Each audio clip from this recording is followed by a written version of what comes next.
presentation of Fox Sports. We are Fox. We are Arizona.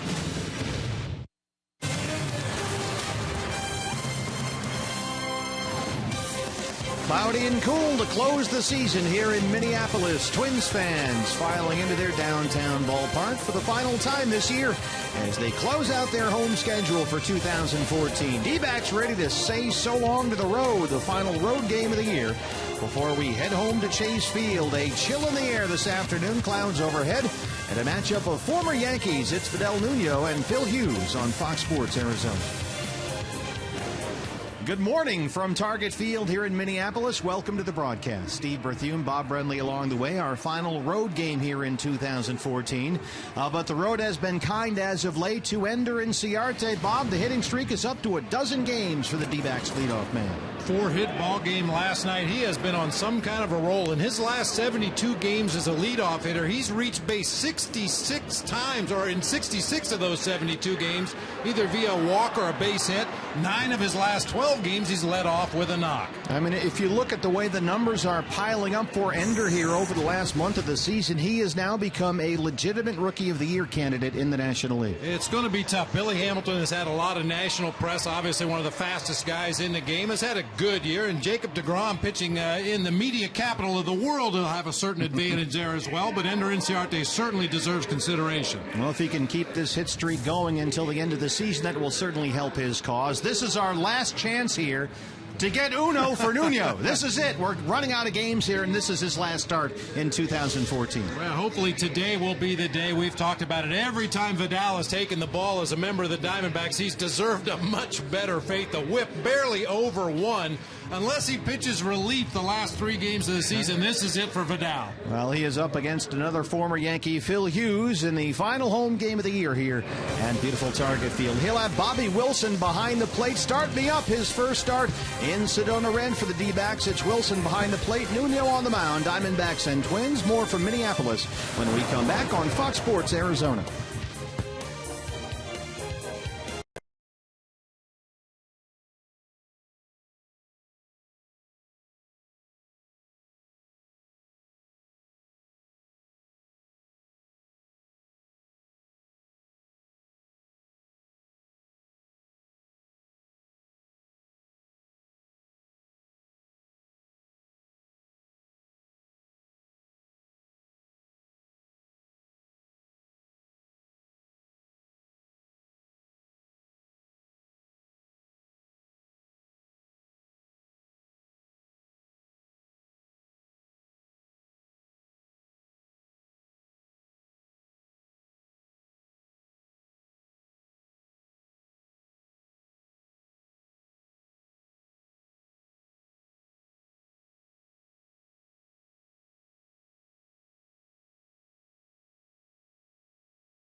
Baseball on Fox Sports Arizona is brought to you in part by CenturyLink, your link to what's next.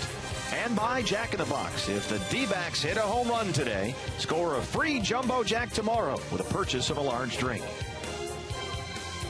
Mississippi River here in Minneapolis. Diamondbacks and Twins. Final game of the 3-game series. Final road game of the year for the Arizona Diamondbacks. Jody Jackson with you, and while we are nearing the end of the season for the D-backs, for Bobby Wilson, he will remember today as the day he made it back to the major leagues. He'll get his first start, first start in Sedona Red, but first start in the majors since 2012 with the Angels. So Bobby will catch Vidal Nuno, who he caught last year in AAA with the Yankees organization, and the two will work together trying to get Nuno his very first win. And for Bobby, he said, look, I am excited. Kirk Gibson likes the fact that he learned so much as a catcher from Angels manager Mike Scioscia. And as Wilson told me, those details of the game that he learned from Scioscia for 5 years with that organization, well, he hopes to put them to good use out on the field today for the Diamondbacks. First pitch coming up, Vidal Nuno, we mentioned as we reference U2 as we take you to break. He's looking for that elusive victory. First in a D-backs uniform, hoping to get it today in interleague play against the Minnesota Twins.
Diamondbacks. Glad you're with us this morning back home in the great state of Arizona. Cloudy and cool here for a start just afternoon local time at Target Field. Steve Berthew, Bob Brenly, and Jody Jackson back with you as this road trip and the road season ends for the D-backs here today to match up, Bob, of former Yankees, Fidel Nuno for the D-backs and Phil Hughes for the Twins. Phil Hughes, the undisputed ace of this Twins pitching staff. Diamondbacks are going to have their hands full today. This guy, to call him a strike thrower is an understatement. In 201 and 2/3 innings, he's only walked 16 batters this year. As a matter of fact, if he wins today and does not walk a batter, he'll have as many victories as he does walks on the season. 32nd start this year for the former Yankee. He has been a 15-game winner here. We asked Phil Hughes, who is our Arizona Ford starting pitcher, what's changed his first season here in Minnesota?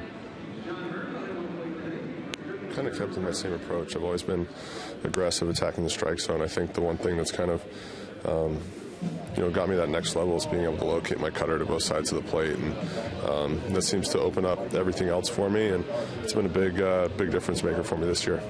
Well, look at the walk to strikeout ratio as we show you the numbers. It is the best of all time. Hughes this year has struck out 11.3 batters for every walk he has issued, which now puts him ahead of Brett Saberhaven's record of 11 set in 1994 and Cliff Lee's second best mark of all time, 10.2 set in 2010. The best walk to strikeout ratio in the history of baseball. Just remarkable. And one thing all those pitchers on that list have in common is you had to beat them. They weren't going to beat themselves. They weren't going to walk guys. They weren't going to put themselves in situations where a hit could score a run because they just never walk anybody. Now, he is a guy who gives up a lot of hits. He'll rack up the strikeouts too, but you will have to earn your way on base. Here's the batting order now for Kirk Gibson's Arizona Diamondbacks. It's our Tire Pros starting lineup. What a shock. Ender Inciarte at the top in the middle of a 12-game hitting streak. He has really filled that role well for the Diamondbacks. A.J. Pollock hitting second today. Jake Lamb once again in the 3-hole. Mark Trumbo DHing this afternoon. David Peralta back in the lineup in right field. Jordan Pacheco getting a rare start at first base. Didi Gregorius at short. Bobby Wilson, his first start as a member of the Diamondbacks behind the plate. And Cliff Pennington playing second base today. And we are set to go. The final road game of the year for the D-backs and a chance to win their last road series of the season and their first ever series here at Target Field. Ender Inciarte at 276 on the year. John Byrne is our plate umpire. And we are underway in downtown Minneapolis, Minnesota. And you heard Phil Hughes talking about his arsenal. He throws every imaginable pitch, but relies mostly on that cut fastball, both sides of the plate to righties and lefties. He'll throw a curveball that he'll change speeds on. Does have a slider. Will throw an occasional changeup, but in his career here with the Twins, basically cutter curveball. Trevor Plouffe is in on the grass at third. He'll back off now, 1-2 on Ender Inciarte, who comes in with that 12-game hitting streak, batting an even .400 during the streak, including 4 doubles and 4 RBIs. A very comfortable but somewhat cool for us 64 degrees at first pitch, 12:14 local time here in downtown Minneapolis. A lot of cloud cover overhead. There is some rain in the forecast. We think, fingers crossed, we should be okay to get this one in.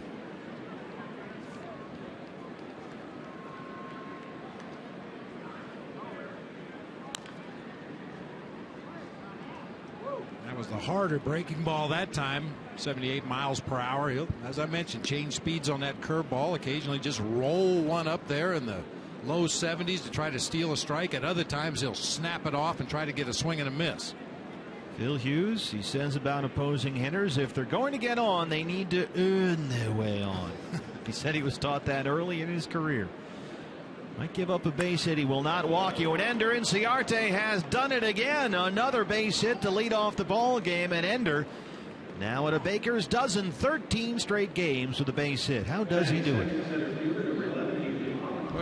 I'll just keep throwing overworked cliches out there all day. He just stays within himself. He doesn't try to do too much. You throw him away, he'll take it to the opposite field. If you cut one down the middle of the plate, he'll take it right back up the middle of the field. Occasionally he'll turn on an inside pitch, but just a great approach right now. Very, very patient. Lets that ball get deep.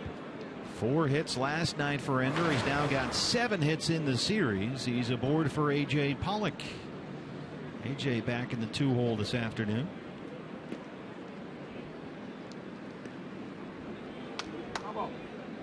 A.J. 308 and 7 homers. He's got 4 hits in the series. Had that 3-hit night Monday.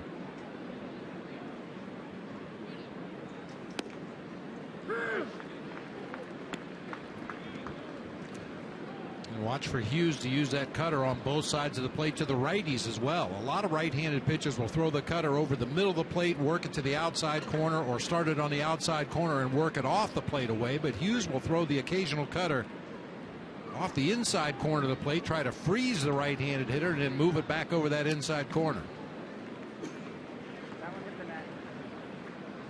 The old front door cutter.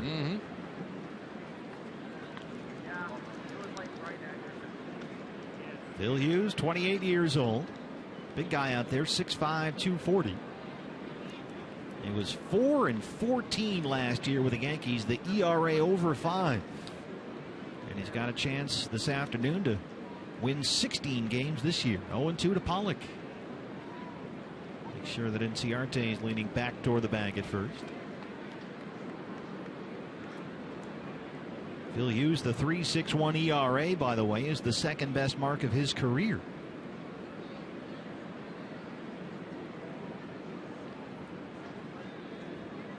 Inciarte bluffs and holds, and A.J. hits a rocket right to Plouffe at third. Hang with him.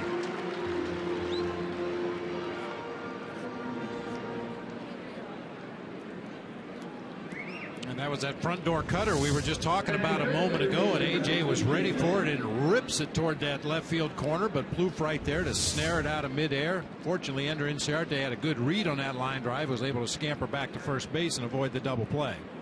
Plouffe, there it is. Here's Jake Lamb, 236, 4 homers. Saw Jake's debut last night as the number 3 hitter in the order. He went 1 for 4, a double and a run scored.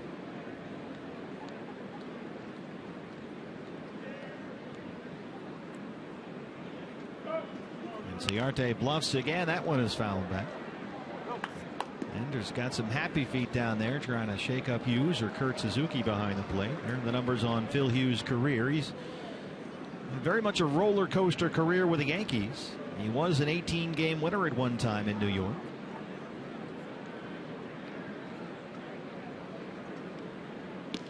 That was back in 2010 when he was an all-star.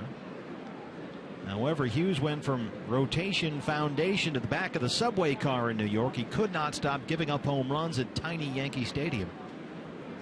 Not better luck here in big target field. Inciarte got kind of hung up halfway between first and second, decided to take off, and he's in there with his 18th stolen base. Now, this is the first series this year we've really seen the Diamondbacks be aggressive on the bases, almost aggressive to a fault there. Ender Inciarte had such a big jump he thought he better go back to first. Instead decides just to keep on going to second base and easily beats the throw for his 18th steal of the season. It might have been the first time in baseball history somebody got too good of a jump. Wait a minute, this can't be right. 1-1 to Lamb.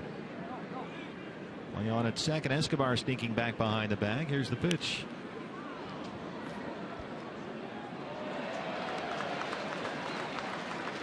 Diamondbacks stole, I believe, 3 bases in the first game of this series. Inciarte had 1, Pollock had 1, Aaron Hill stole third base.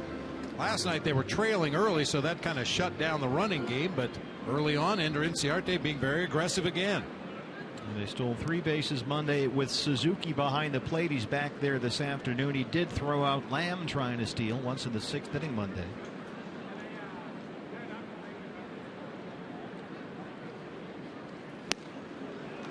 Jake Lamb strikes out, 2 down.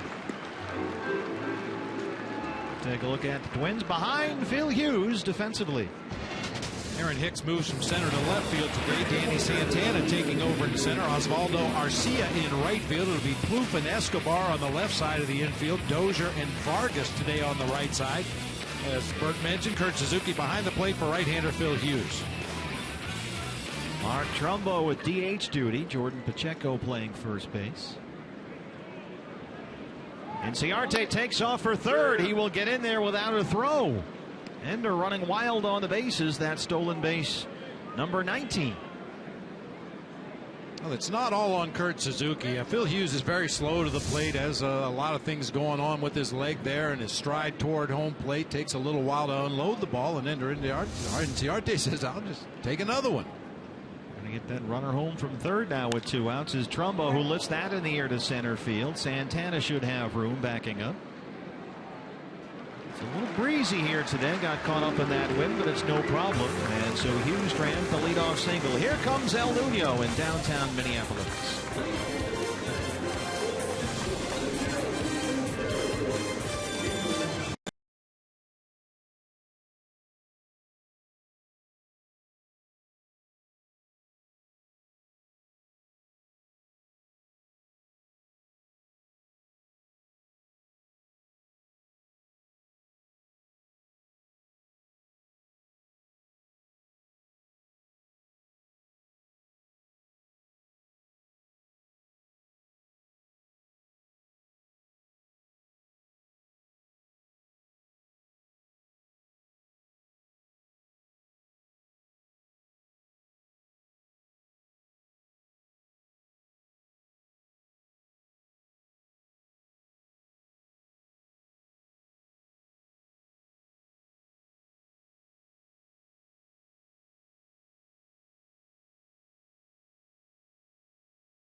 Since August 1st, they have scored 253 runs, more than any team in baseball. And so your Arizona Ford starting pitcher for the D-backs may have his hands full here this afternoon. It is Vidal Nuno, his 14th start with the Diamondbacks, and this is it.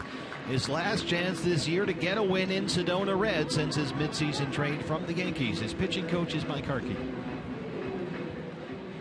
He's a strike thrower who, he's not really afraid of contact. And, with good defense, he can go pretty deep in the game. And that's all we look for out of these guys. I mean, we don't have a lot of strikeout guys. With the exception of Wade when he's on his game, we don't get a lot of strikeouts from starters. Well, he's right about that. Vidal Nuno 0-6 in 13 starts with the D-backs this year. Danny Santana, the leadoff man, is in there, and he's quickly down 0-2. Yeah, Nuno with the Diamondbacks, 78 2/3 innings. He's struck out 63 batters, but that's not his forte. Working the ball in the corners of the plate with a little bit of movement, changing speeds, trying to pitch to weak contact is his thing. Santana pulls that one down the left field line, and he'll get extra bases here. Inciarte plays it off the carom, and Danny Santana, his 25th double, leads it off against Vidal Nuno.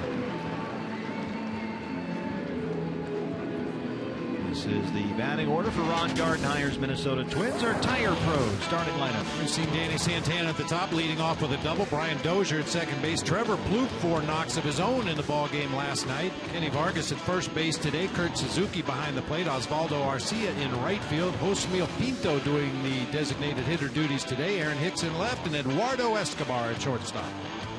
The dangerous Brian Dozier, Twins second baseman. 0 for 3 last night. He walked and struck out twice. Shows bunt and gets it right back to the mound. Nuno thinks about third, but he'll take the sure route. Santana moves up.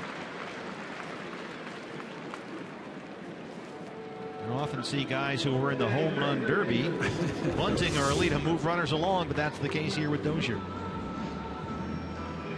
Third sack bunt of the season for Dozier. Not an offensive weapon that Ron Gardenhire uses a lot in the American League with the designated hitter, but this bunt moves Santana up to third base with only 1 out in the inning. Or Trevor Plouffe, third baseman. Big night last night, 4 for 4, 4 singles. That's after he was 0 for 3 Monday in the series opener. Plouffe at .258 and 14 home runs.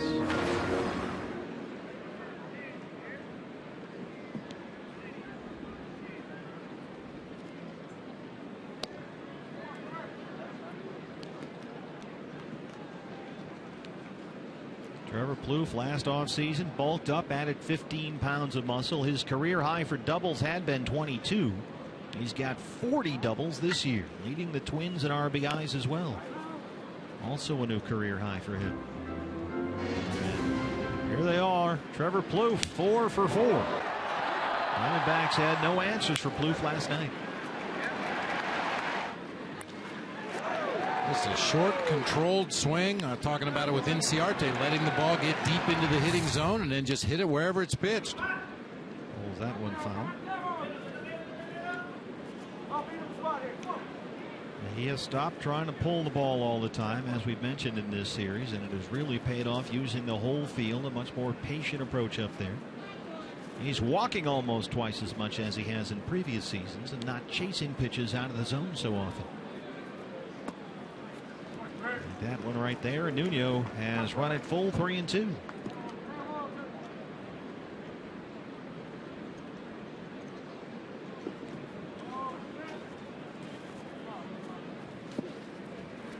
He loses Plouffe there on the corners with 1 out for big Kenny Vargas.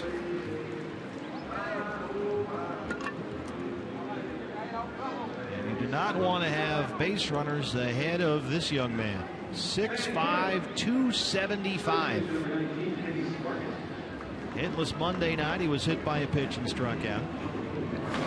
A switch hitter, best from the left-hand side. He's about 100 points higher as a lefty. That's where he's got 8 of his 9 home runs, but he can do damage from either side. And as Bob has mentioned, patience with Vargas is not a virtue. 212 major league plate appearances so far, 4 walks. He might be an all-time WW at that rate. He is allergic to walks. What makes you say that? I mean, why not? You're that big and that strong. He can miss-hit a ball and still do damage, drive it into the gaps or out of the ballpark. And when you're hitting 4th in the lineup, he figures, I'm not up here to walk. If they wanted me to walk, they'd have me lead off. Rob Anthony is the Twins' assistant GM. He says they are excited about the way Vargas has performed, making the jump up this year from AA, skipping right over AAA to get that bat up here. And when he first came up, he was seeing a lot of fastballs, and he was just flat out crushing them. The platoon splits, a 100-point difference here as a righty. And as we may have predicted, he's not seeing quite as many fastballs lately. That's kind of the exploration process when a guy comes up from the minor leagues. One of the first things you want to do is see, can he handle the fastball inside? And Vargas proved that he could do that, so consequently teams have been going after him with a lot of off-speed stuff, trying to keep the fastball off the plate away, see if you can get him to chase. He had 1 at bat in a really big spot earlier this month, 9th inning against the Angels, facing Houston Street, down by a run. He struck out. He saw 3 straight changeups. They're not throwing him anything to hit. And Nuno has walked 2 in the inning. They are loaded with 1 out.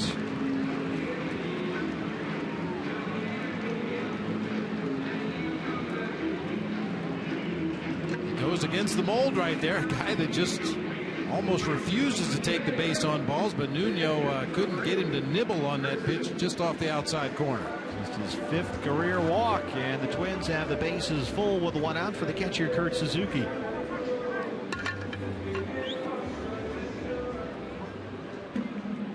Suzuki, 291 and 3 homers. He has hit in 9 straight games.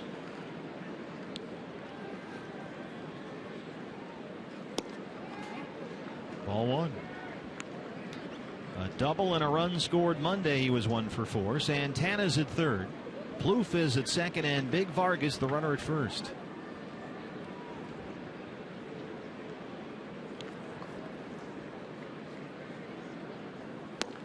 There's the strike, 1-1. Suzuki having a very nice season here in Minnesota. He will turned 31 in about 2 weeks. An all-star this year for the first time, and the .291 batting average is by far a career high.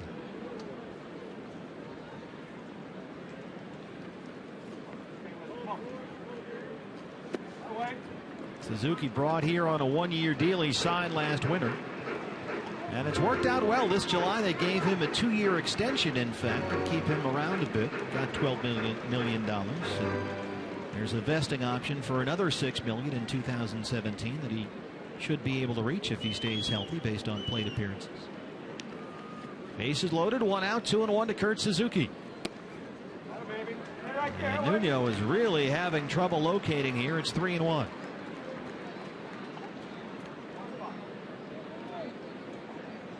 Twenty pitches so far, only 9 of them strikes.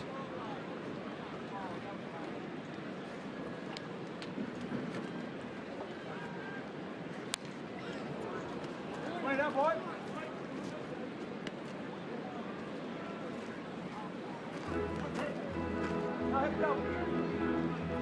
Gonna have to find a way to pull the rabbit out of the hat right here.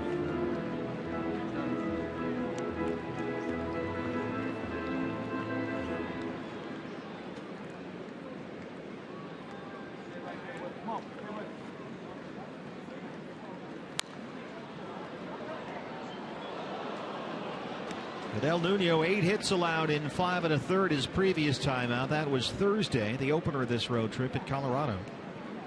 Gave up just 3 runs, struck out 7, got a no decision.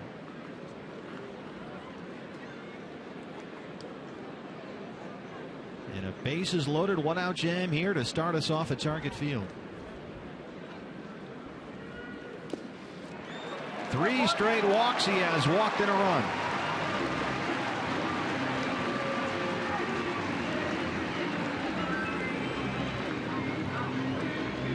We've seen him, Bob, hang some pitches. We've seen him get hit from time to time. I don't recall seeing him this wild. He just doesn't seem to have his fine command, especially that fastball. If he can command that fastball, he can take his time and find the breaking pitch and find the changeup. But so far today hasn't been able to locate the fastball, so everything else is suffering right along with it.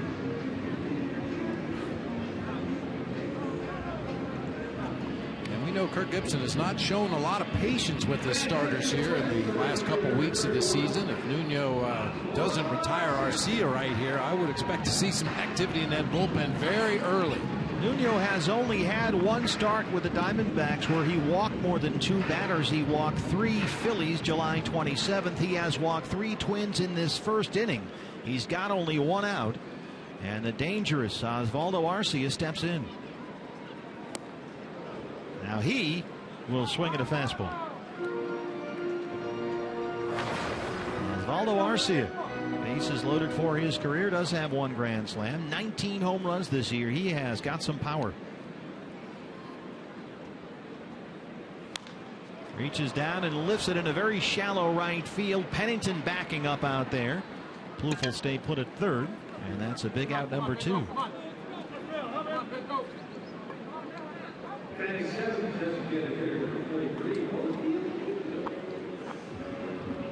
Only 1 start so far where he walked as many as 3 in a game, and he's walked 3 in this inning. But if he can get Pinto here, he'll get out of it with just the 1 run.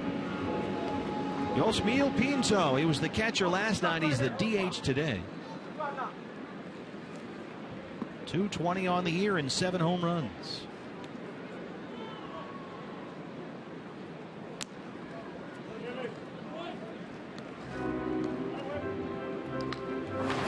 Talking about Phil Hughes and what an incredible strike thrower he is. Took him his last 9 starts to walk 3 guys. He did walk 3 his second outing of the season against Oakland. Cross up. That gets behind Bobby Wilson, but not far enough away for Plouffe to come on in. Well, you can always tell by the reaction of the catcher that he's been crossed up. Wilson that time was expecting a fastball, started to move up to catch the ball where he thought it was going to be, and it turned out to be a breaking ball. Watch the glove go up and then back down. Sure sign of a cross up. And As Jody mentioned, these guys have worked together before. It was last year in the minor leagues. Both were part of the Yankees system.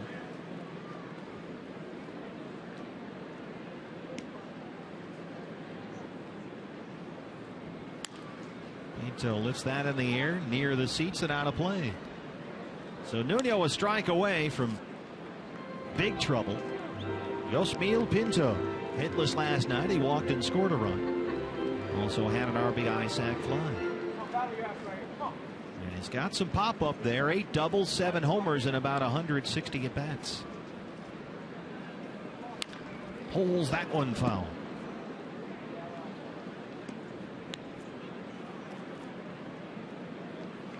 Pinto had a pinch hit RBI single in the series opener here Monday night.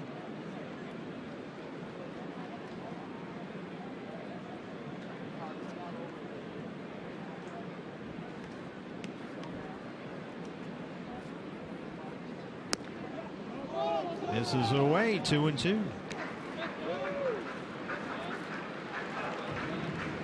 Pitch of action upcoming. I've talked about it many times this year. 2-2 count with the bases loaded, 2 outs. You definitely want to make something happen right here. Throw a strike. If it goes to a full count, all 3 runners will be on the move, and that's when you can put a crooked number on the board. You get everybody running on the pitch.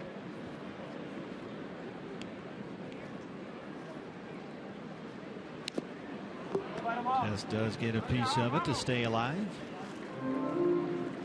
Aaron Hicks, who has had a big series so far, is on deck.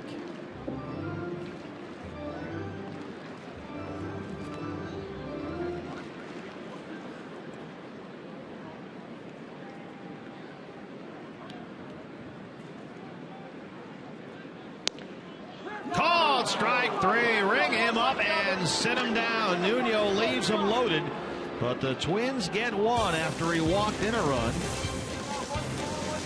John Byrne rings up Yosmiel Pinto. We'll head to the second. It's 1-0 Twins.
Fox Sports Arizona. Arizona Coyotes. The hockey season gets underway against Winnipeg.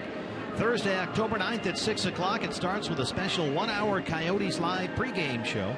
And then the Suns get going against the Lakers Wednesday, October 29 at 6:30. Suns Live pregame right here on Fox Sports Arizona. David Peralta back in the lineup this afternoon. That's good to see. Take strike 1 from Phil Hughes. David 289 and 7 home runs. A rare 0 for 5 Monday night. He was not in the lineup last night.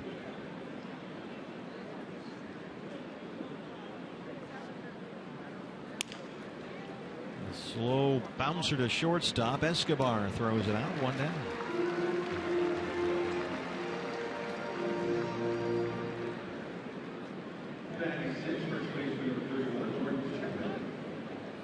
Hey fans, when the Diamondbacks win, you win at Papa John's. A day after every Diamondbacks victory, you get 50% off your regular menu price online order at Papa John's. Enter promo code DBACKS50 at papajohns.com.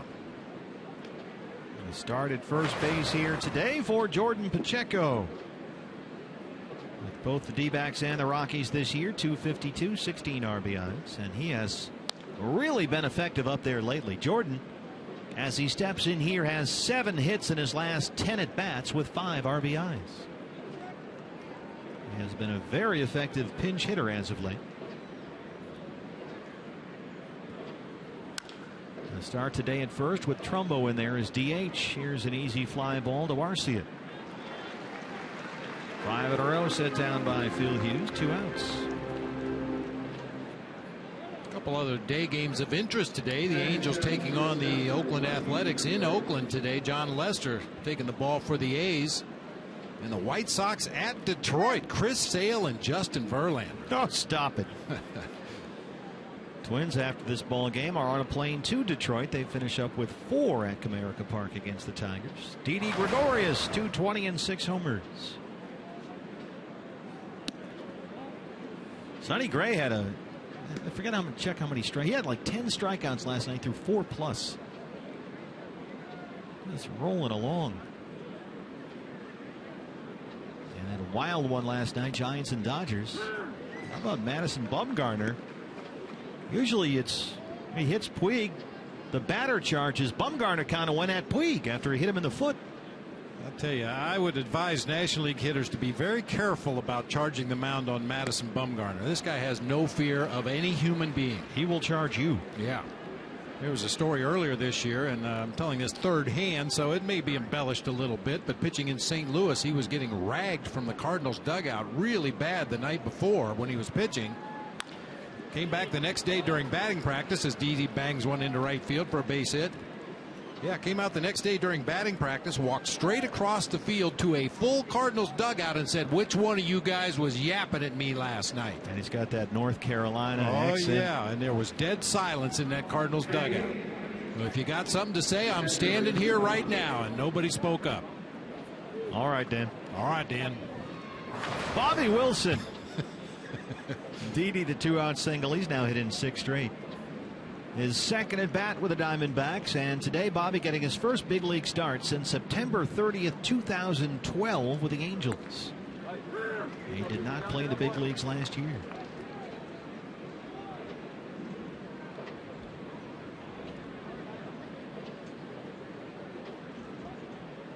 Yeah, Mad Bum was barking at Puig. It took about 10 minutes to calm Puig down. Wilson behind 0-2.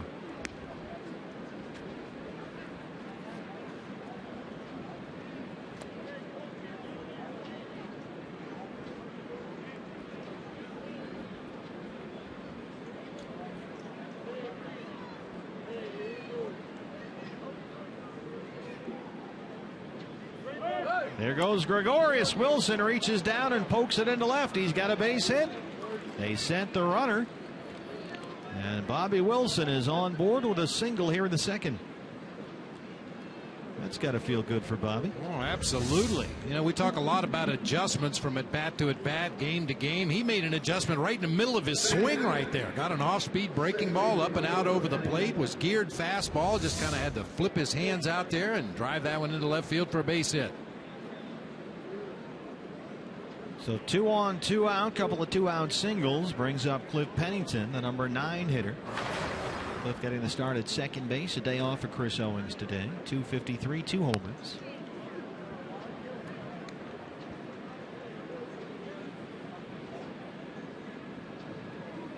Breezy here at the ballpark today. The wind is whipping pretty good out there. Swirling around inside. And he gets it way up in that wind. Foul ground, third base side. Plouffe. He's got it, and Phil Hughes strands 2. D-backs trail it 1-0.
27th, Hispanic Heritage Day, presented by Budweiser. Come early for the pregame street festival, presented by APS. And then the first 20,000 fans into Chase Field get this great-looking David Peralta Los D-backs T-shirt. It's courtesy of Gila River Casinos. And then after the game, there's a concert featuring Grammy-nominated Latin pop star Christian Castro. For more information and to get your tickets, visit dbacks.com. There's David back out there. Good to see him back in the lineup after that back injury. He's kind of nagged him the last couple of weeks. He did not go. Aaron Hicks is in there with a 1-1 count. I've seen him twice in center field, starting in left field this afternoon. 219 and a homer. You know, partner, we've seen the bullpen as they make their way out to the pen at the beginning of the game, and the youngest member of the bullpen has to take the backpack full of snacks out there. Well, Mark Ripperger is the junior member of this umpiring crew, so between innings, the veteran umpire sent Mark in to get the sleeves for the jackets. It's getting a little chilly here, won't lie to you. Yeah. Hey, kid, run in there and get our sleeves, will you? So between innings, he had to go. And then he got to go in. Then he got to run all the way around the field and hand them out. Breezy day here. A lot of cloud cover.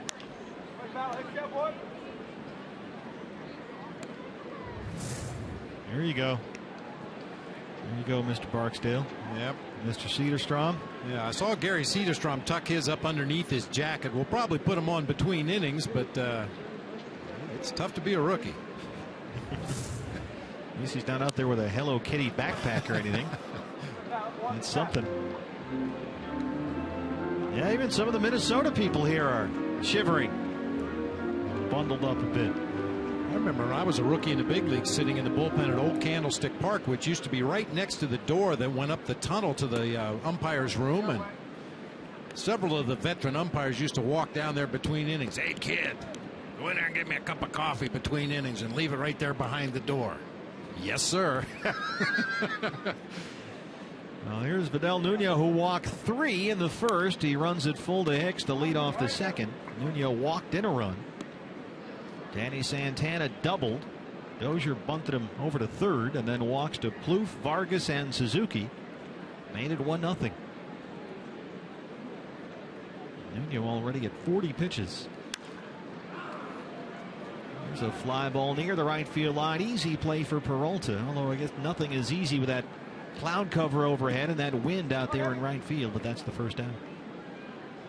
You just stay light on your feet. Try to stay on the balls of your feet today rather than your heels. The wind's going to move that ball around a little bit. You don't need to move it around anymore with your head bobbing up and down. That's what you're looking up into here. There's rain in the forecast again, but we think it's going to come after we're done, hopefully. And Eduardo Escobar backed out there, but was not granted time by John Byrne, and that's strike one.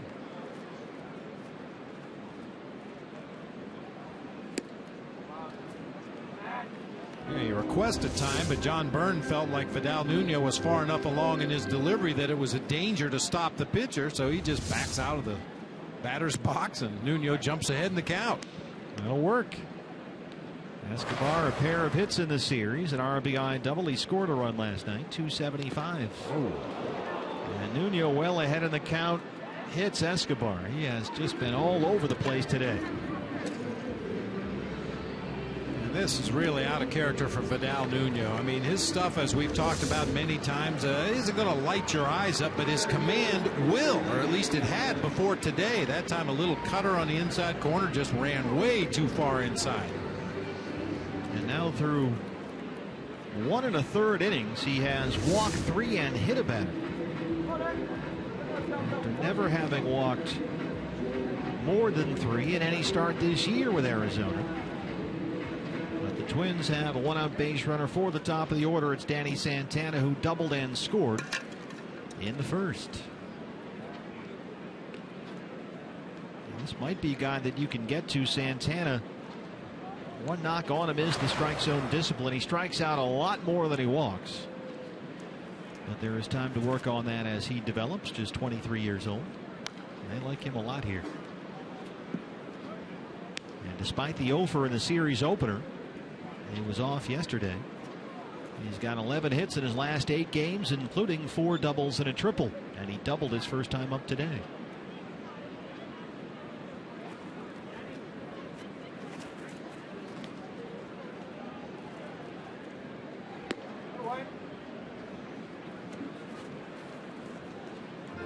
Santana, switch hitter. He is, like Hicks, better from the left-hand side.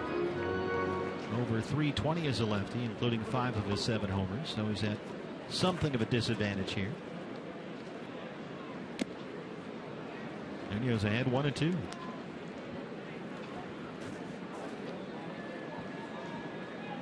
Santana in this lineup who switch hits. You've got Vargas who switch hits. You've got Hicks who switch hits.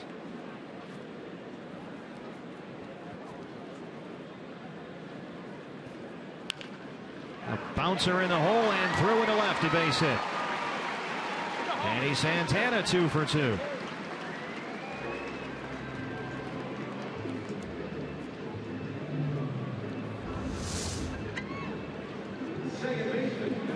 I'll tell you, the Twins are getting a real good read on the breaking ball from Vidal Nuno today. I look back to Yosmil Pinto's at bat in that first inning. He ended up striking out looking at a pitch that was probably out of the strike zone, but had a couple of really good swings at slow breaking pitches. That time Santana waited on a slow breaking ball, banged it into left. Well, Nuno, who walked in a run in the first and struck out Pinto to leave him loaded, is in trouble again in the second. 2 on and 1 out for Dozier. And keep in mind, no second baseman in the major leagues has more home runs than Brian Dozier. He and the Pirates' Neil Walker have 21 each.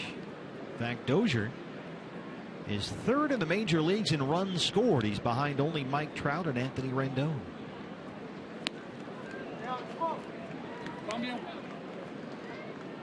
This is a guy that's put together a very nice offensive season. Only 2 players in baseball have at least 30 doubles, 20 homers, 100 runs scored, and 80 walks.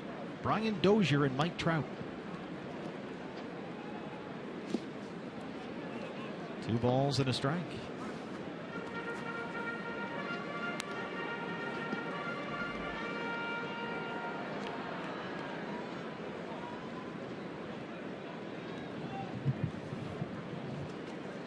Dozier also kind of quietly a 20-20 guy. 21 home runs, 21 stolen bases.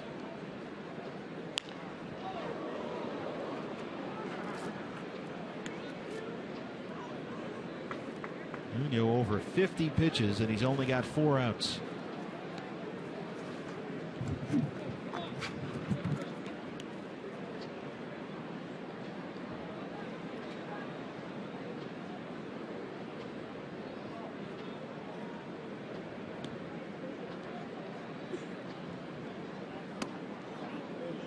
Not get the call there, and again it's a full count. He has been at 3 balls, it seems, all afternoon long. I'm sure our fans have heard us talk about a guy laboring through however many innings. Well, right now Vidal Nuno is laboring. Runners go on the pitch, and Dozier lines it down the left field line, but pulls it foul. And with the runners taken off, that one was big trouble.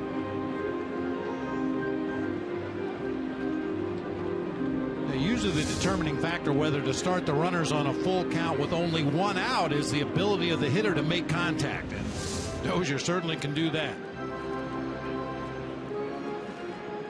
Eduardo Escobar is the runner at second. Danny Santana at first. 1 out. 3-2 to Brian Dozier.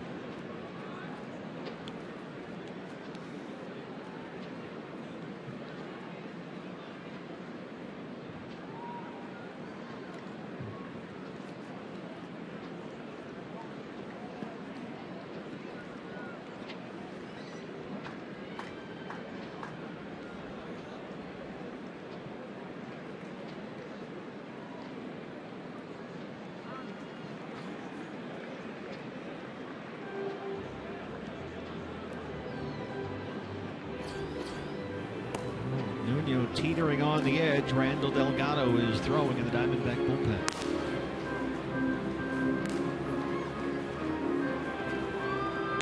.55 pitches already. 32 for strikes. His 5th 3-ball count of the ball game already.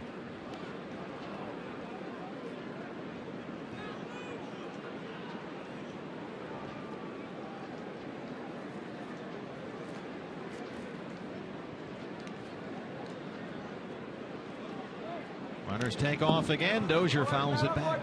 Well,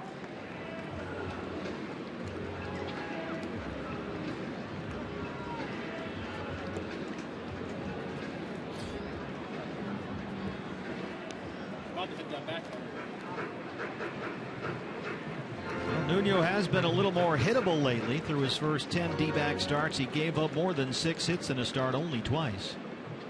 But he's allowed 23 hits in his last 3 starts, including 3 home runs. ERA the last 3 starts is 5.71, and in trouble again here. Another 3-2. Escobar scampers back to the bag at second.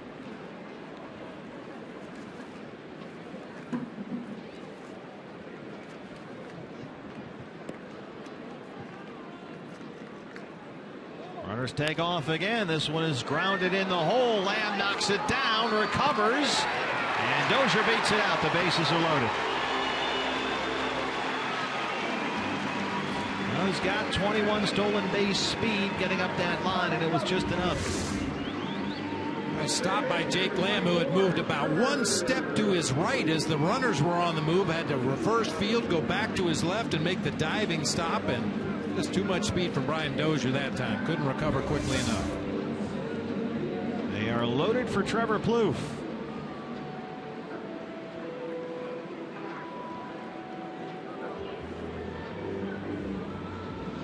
Santana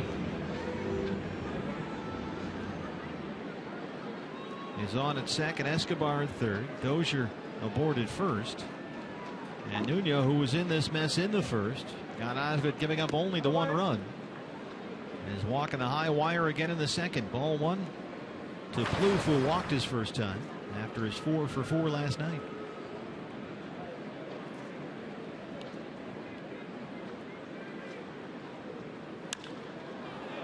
High fly ball, short center field. Escobar's at third. He will tag and come on. Here's the throw. It's offline. Runners move up, and it's 2-0 Minnesota.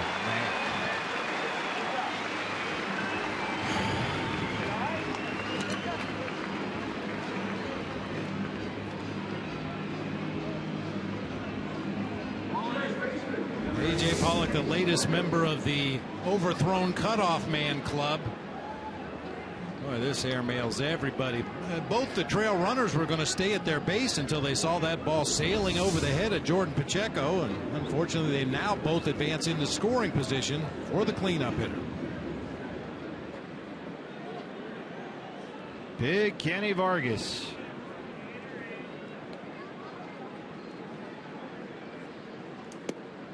There's a strike, 0-1. Vargas reminds a lot of people here of David Ortiz. Ortiz came up with the Twins as well. And he is kind of like a baby Big Papi up there. They got to know each other this spring. Both the Twins and Red Sox train in Fort Myers. And Ortiz told Vargas that, look, you hit 25 homers this year. I'm going to buy you a big jeweled necklace that says Big Papi 2. And sure enough, Vargas hit 17 homers in Double-A. They got him up here. He hit 9 in the big league, so that necklace is due. And the WW there swings at one in the dirt and strikes out. Nuno strands 2, but he gives up 1 more. He trails at 2-0. CenturyLink, your link to watch next. Another hit today for Ender Inciarte. The hit streak continues.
looking out. I won't have any UCLA gear on if that's what you're worried about. I'm just out there to watch a good game. I don't want to pressure you. No. I'm gonna in-plan Arizonian now, so I'll be half and half. All right, pitching coach Mike Harkey and a lot of the pitchers. An outing tomorrow night. They'll be over at Sun Devil Stadium, a little tailgating. I'm told Mike Harkey can make some mean ribs. And now the reason why he's half and half, his son Corey went to UCLA. He was a standout tight end. He's now in the NFL with the St. Louis Rams, have a couple of touchdowns in his NFL career. So, he's an LA guy, so he'll be certainly keeping an eye on UCLA. But it should be a fun outing for those guys tomorrow night. UCLA, ASU, big game tomorrow night, guys, 6:30 on Fox Sports 1. I am going to be feet up on the couch watching that one. Locked in. Getting ready for our final home series of the season against the Cardinals. Starts on Friday at Chase.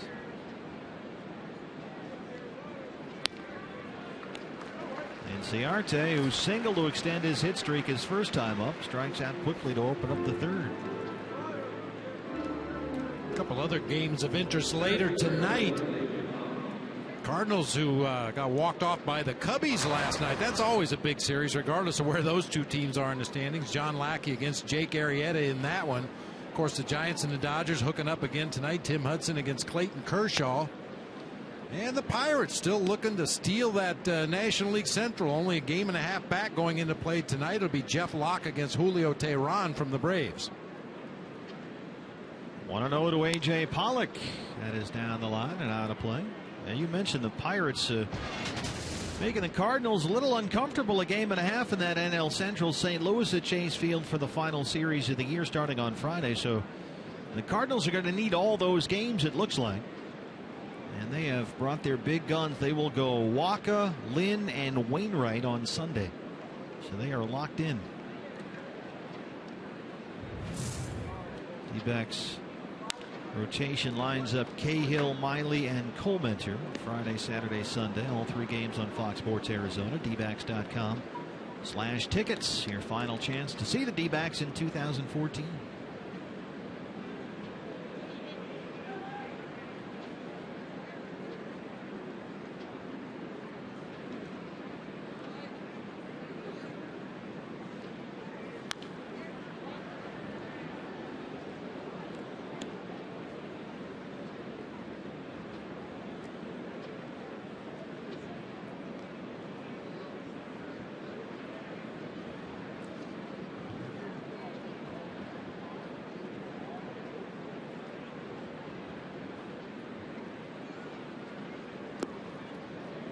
Two and two.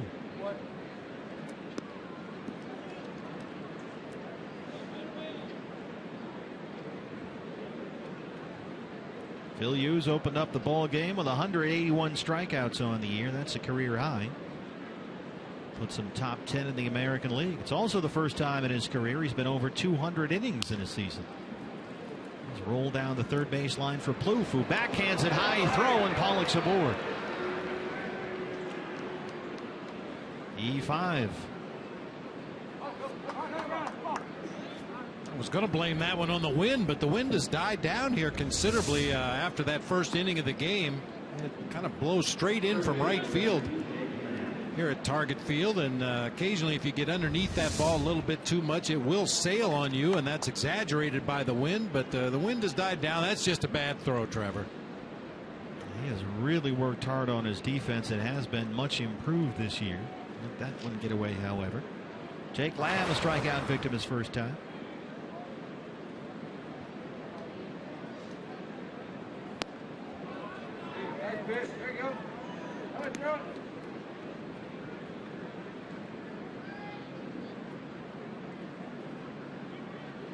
Trevor Plouffe, when he came up with the Twins about 4 years ago, he just all over the place. He shortstop, second base, right field, left field.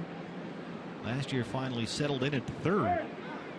Pollock takes off. Lamb hits that sky high behind the back at second. Coming in now is Plouffe. And boy, did AJ have to hurry to get back to first. Right up there in that. The wind is higher once you get it above the stadium. That one was hit high enough to get up in that wind. Right, and you get no help from the middle infielders. A.J. on the move, isn't looking back. That's just a straight steal, and you can see the shortstop there, Escobar, decoying as if it were a double play. A.J. had to turn around and run just as hard back to first as he did on his way to second. The appeal, he's safe. Yeah, he's still breathing hard down there. Mark Trumbo, the DH today. Flying out to center his first time up. And the bat has really started to do some damage since the end of last month for Mark. There's a two-hopper right to Escobar, however. They get the force on Pollock, and that's the inning. Bottom third coming up. D-backs down 2-0.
Arizona is brought to you in part by Phoenix International Raceway. Don't miss the NASCAR semifinals on November 9th. Get tickets for the Quicken Loans Race for Heroes 500 at phoenixraceway.com.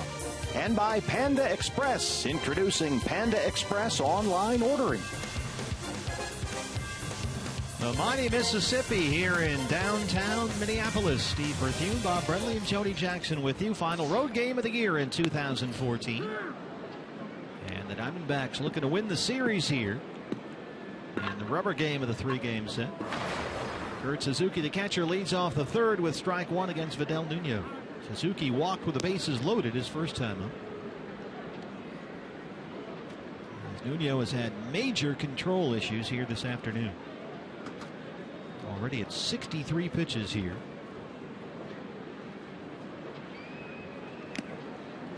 0-2 on Suzuki. Now, we've seen pitchers many times start out the game well in command of everything they were throwing and then suddenly lose it. Hopefully it'll be just the opposite for Nuno. Really struggled through those first two. Hopefully he'll find it here in the third.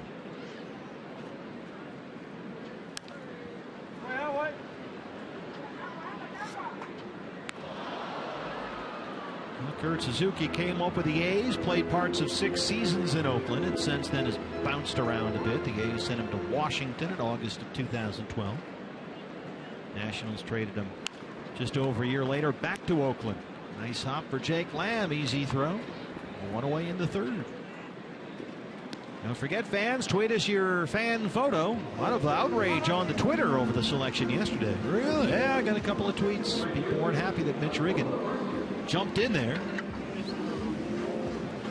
And so don't forget, fans, tweet us your fan photo on the Twitter with the hashtag of the whole thing, AZ Fan Photo, for your chance to have it shown in our game broadcast. This is Mitch's final game of the year, by the way, Bob. Yeah, we're going to miss him down the stretch here, the final homestand of the season. No, Mitch would love to be there, but he has other duties to attend to. Highly sought after director. Osvaldo Arcia pulls that foul. That's what he can do.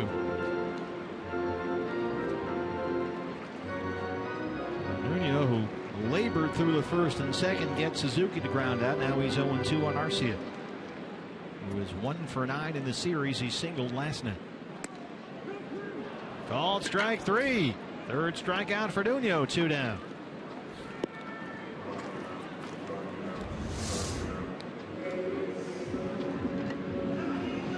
Right at that upper corner of the strike zone at 90 miles per hour. Early on, it looks like Josh Byrne will give you a little bit at the top and on the corners, but he's not calling anything down there at the bottom of the knees. Well, Nuno, who labored, to put it kindly, through the first 2 innings. If he can settle in here and establish a rhythm, it's still only 2-0, but the pitch count is at 70 right now through 2 2/3. And he's ahead of Yosmiel Pinto, 0-2.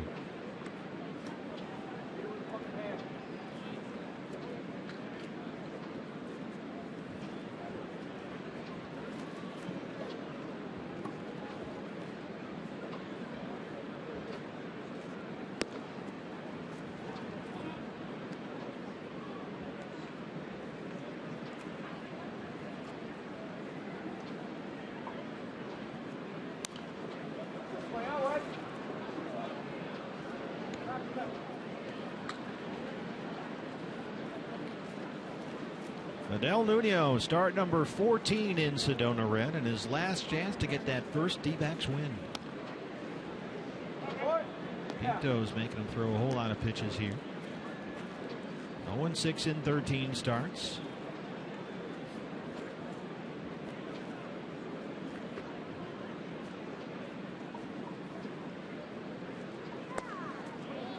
This is away there, 2-2. Nuno's second start on this road trip. He pitched the opener Thursday at Colorado, got a no decision. Boy, Bobby Wilson really wanted this last one. A lot of umpires will call that one a strike, right on the outside corner, bottom of the kneecaps. Good at bat here by Pinto.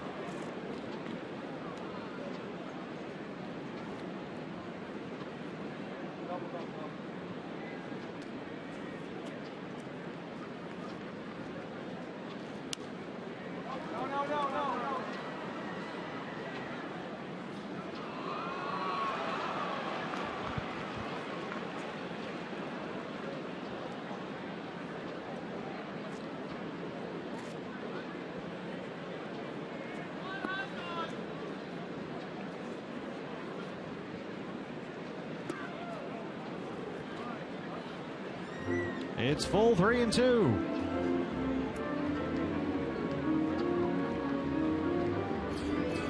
Aaron Hicks on deck. Finally, Nuno wins the battle. His 4th strikeout. He has now retired 5 in a row, but trails it 2-0.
Saturday, MLB is back on Fox. Derek Jeter's final weekend series. Yankees take on David Ortiz and the Red Sox. Andrew McCutchen and the Pirates are up against the Reds on Fox Sports 1. It starts at 9:30 on Fox, 10 o'clock on Fox Sports 1, and streams live on Fox Sports Go. Saw a neat little note in the paper this morning. Derek Jeter, of course, making his farewell tour around baseball here in his final season as an active player. And he's received gifts from every city and every team that he's gone to. He owes $16,000 in taxes on the gifts that have been given to him. You know what? I think he can handle it. They should have just handed him a bill and said thanks. Yeah.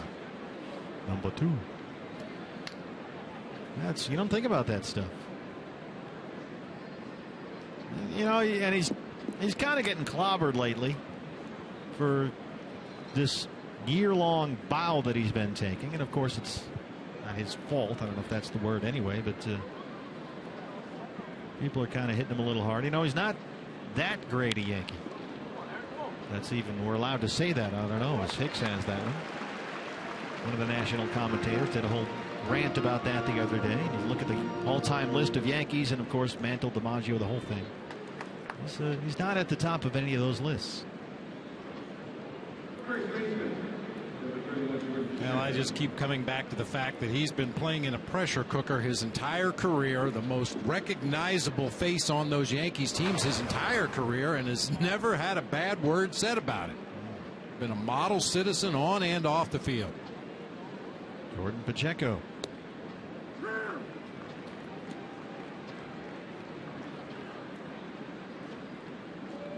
I said a few negative things about him when he hit that home run over the short porch at Yankee Stadium back in '01, but fortunately it didn't make the papers.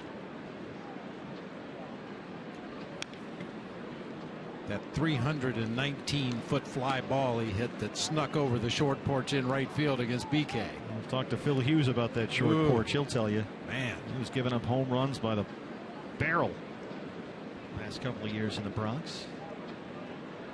But this ballpark handles the fly ball a little better.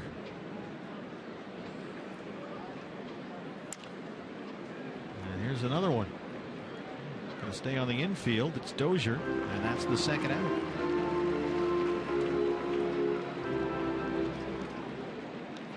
Now, what do you make about that? Jeter, obviously the model for how to handle yourself, especially in this social media age. But when you do compare him to the list of Gehrig and Ruth and Mantle and DiMaggio and all that stuff, it's probably not a fair comparison either. Different eras and all that. Yeah, statistically, it's going to be pretty tough for anybody to equal those numbers, the guys you talked about. But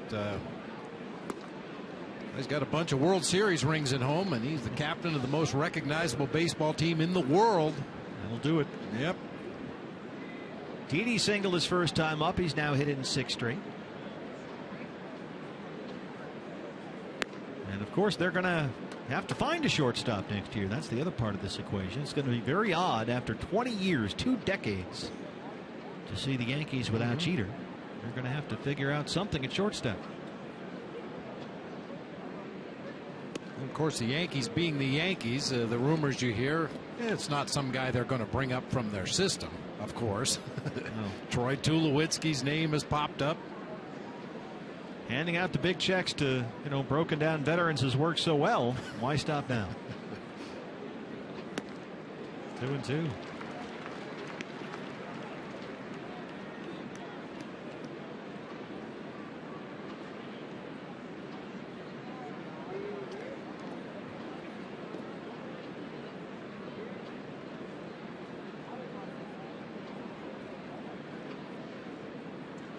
$50 pitches for Hughes, 40 for strikes as Gregorius fouls that one away. And how about this? Didi Gregorius in his first at bat as a Diamondback last April, Yankee Stadium, takes it over that short porch. Phil Hughes and Gregorius, that was Didi's first at bat in Sedona Red.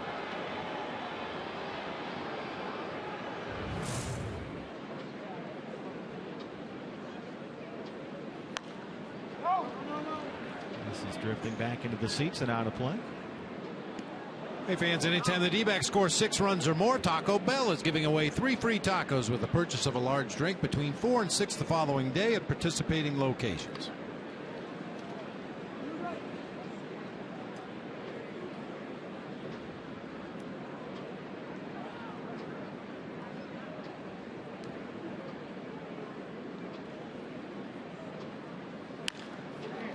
Center field, Santana's out there.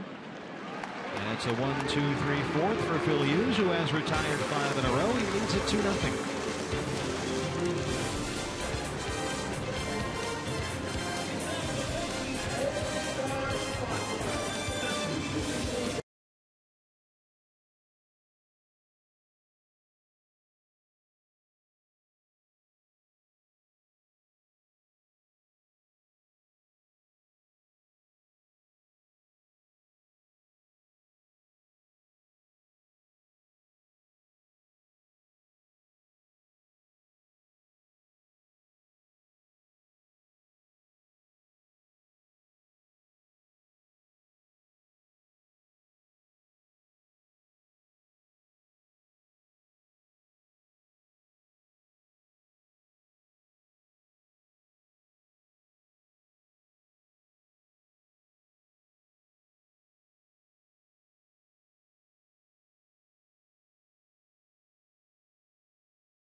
Treat our season ticket holders like family, and if you want to become part of our family in 2015, give us a call, because next year's season seats are on sale right now. You'll enjoy access to exclusive special events, take advantage of our flexible 12-month payment plans, and you will guarantee that you are getting the best seats at the best prices. All the information you need is online at dbacks.com/tickets. Aaron Hicks leads off the fourth against Vidal Nuno. D-backs fans here with us in our final road game of the year, Target Field. Already 80 pitches for Nuno, 52 for strikes. Hicks flying out to right his first time. Hard to third. Lamb scoops it up, throws him out, 1 away.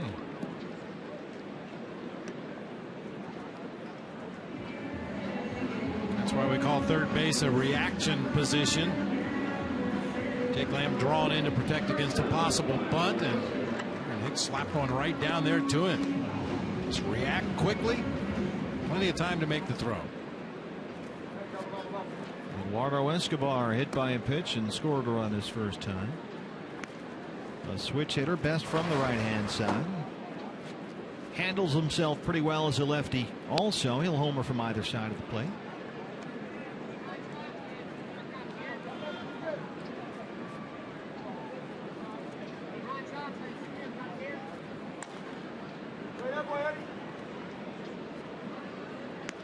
Escobar broke in with the White Sox, didn't hit a whole lot there. But he's hit this year. Played in 128 games this season, twice as many as ever before. Nice stop by Lamb, plants himself, long throw, a terrific play there by the D-backs rookie third baseman Jake Lamb. The stop, set, and long throw to get Escobar 2 down. That's another requirement to play that position. The hot corner, you got to have a strong arm. Nice backhanded play. Gets rid of it quickly and gets enough on it to just nip Escobar over there at first base.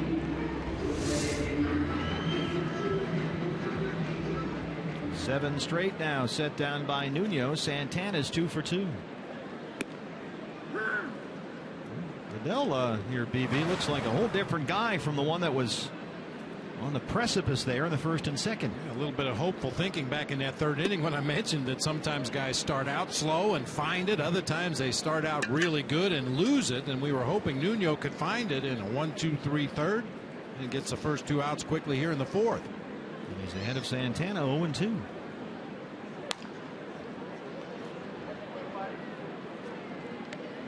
A little bit of sun breaking through here at Target Field. Nice. Santana, we saw him at shortstop earlier in this series. He's back out in center field, and that's kind of the way his season has gone. He's supposed to be and still is the shortstop of the future, but he's in center today. They stuck him out there in May when Aaron Hicks wasn't ready and was sent back to the minor leagues. They tried Sam Fuld too. That didn't work out. And they have gone with Santana for a while now. Pennington back up on the grass in right. And Vidal Nuno settling in. He's retired 8 straights. We'll head to the 5th in Minnesota.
Ender Inciarte, he just keeps on hitting. We've seen him progress as a hitter throughout the season up here at the major league level for the Diamondbacks. Now, Steve, Bob, I know you guys talked about David Peralta playing on the Margarita team down in Venezuela, which will be coached by Henry Blanco. I asked Ender his plans. He'll be playing for his hometown team, that is Zulia.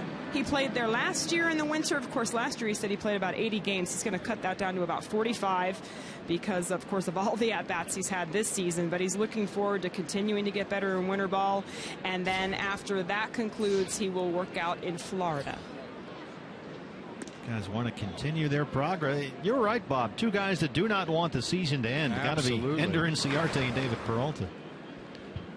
Bobby Wilson, his first starts in September of 2012 when he was with the Angels. He had a base hit in his first at bat.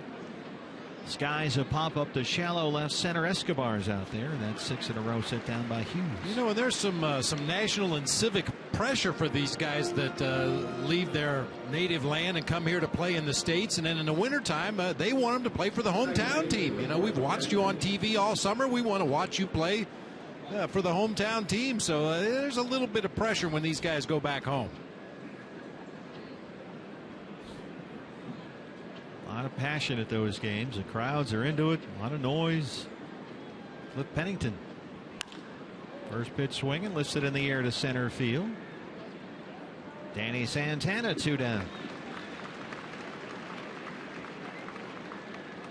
They had between innings here the mascot race. Did you get a look at any of those things? Yeah, they were kind of hard to identify. Ultimately, I figured out Babe the Blue Ox up Brainerd way. He looked like he won that one to me. Babe the Blue Ox, yeah. Yeah, it looks like they should be racing around 3 Mile Island. There's Babe the Blue Ox. Watch the finish. At the wire. Oh. By a horn. He lost one of his shoes somewhere around. Is that the around. walleye? That's the walleye, that which you can get the walleye on a stick out there in center field. The walleye was the narrow runner-up. So you've got Babe the Blue Ox up Brainerd way. The walleye. There's also a loon, which is, the duck, the bird, the whole thing. And a mosquito, which is like the national animal of the Northwoods in the summertime. Swatted a couple of them up here already this morning. It's near foul ground. Long run for Plouffe, won't get there. So here, look at this group together. Have you seen that's the mosquito there, Babe the Blue Ox. And there's also a character being here at Target Field from Target. The loon, the walleye, the mosquito, and Babe. All representing the great state of Minnesota. Where was it they had the bacteria race? Miami. In Miami, yeah. The sea creatures. Yeah. Crustaceans. Like a petri dish. Along the left field line, Aaron Hicks makes the catch in fair territory. And Phil Hughes has retired 8 in a row. Babe the Blue Ox up Brainerd way. Yeah, you betcha. Sorry.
Mascot on the side of Target Center overlooking Target Field. I snapped this photo myself, just sent it to Mick Buchan in our truck.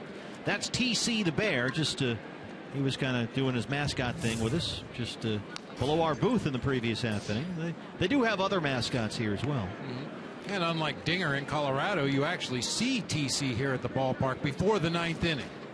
Kind of refreshing, isn't it? Dinger, the front-running mascot. I guess Dinger would have to be considered the closer of mascots because you never see him until the 9th. He's a front runner. Bandwagon driver. Dinger. Here's Dozier. Strikes out on 3 pitches. So Nuno has set down 9 straight. That's 5 strikeouts. At some point, the pitch count is going to become an issue for Vidal Nuno. But, he has really settled in after a rocky start. That was so uncharacteristic in that first inning. Just could not find the zone. Gave up a doubled Santana to lead off the ball game. Dozier had a sacrifice bunt. Then he walked in order Plouffe, Vargas, and Suzuki to force in a run. Plouffe had a sac fly in the second, and those are the 2 runs of the game so far.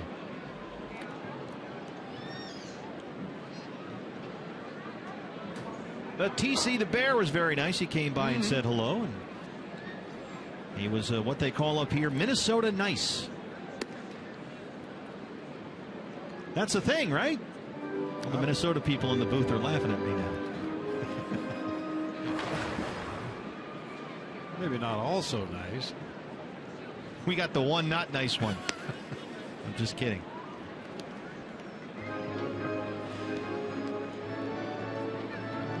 hanging out there. See those trees? That used to actually be the hitter's background here. First year the ballpark opened, had all kinds of problems. The hitter's eye, the batter's eye, that big black wall out there in center field, that used to be pine trees back there, as tall as that black hitter's background. But what happened was the sun reflected off the trees and actually created a giant glare. Nobody could see anything, so they had to pull all those trees that they got from the Northwoods out of there and relocate the trees and just kind of leave it like that. Kind of defeats the purpose when you put a background in that reflects the sun. Hello. Ooh, we didn't think of that. How about a mirror? What if we just put a big mirror out there? Some of the guys would like it. They could check their hair, their eye black, everything look okay. 4 walks now for Nuno. Kenny Vargas. I know you've done this before because you're a baseball geek. Have you ever watched a game in the mirror? Huh? You know, for example, Vidal Nuno pitching today, and sit with your back to the TV and look into a mirror over your shoulder, and Vidal Nuno will be a right-handed thrower. And Kenny Vargas would be hitting left-handed right now, and everything gets reversed. It's actually pretty weird. And that is weird. The first time I saw it, John Smoltz was pitching for the Braves back in the day, and it was just accidental. I happened to be sitting in a room where there was a mirror close by, and the TV was reflecting in the mirror, and I'm watching John Smoltz pitch in the mirror as a lefty. It was. So do they run to third when they hit the ball? Yeah. Now what are you doing? What's the point of that? Well, just shake it up a little bit, you know. After you've seen about 9 million baseball games, you know, it just adds a little twist. 100 pitches for Nuno, 66 strikes. You got to try that sometime. You know what? I don't think I will. Especially with somebody you know, somebody that you've seen pitch a million times. You can recognize their delivery, you know, with the sound turned down. Oh, yeah, that's Greg Maddux. I have enough trouble just regular. Called strike 3, 6 strikeouts for El Nuno. He rings up Vargas, strikes out for the second time. Not sure what Vargas was waiting for that time. 89-mile-an-hour fastball, outer third of the plate, right there. Now, I thought it was going to be one of those deals like shoeless Joe Jackson, who would hold a hand over one eye and stare at a candle in the dark. I thought there was some point to it. No. Oh, all right. Totally pointless. Well, I'm just the man for the job. Kurt Suzuki.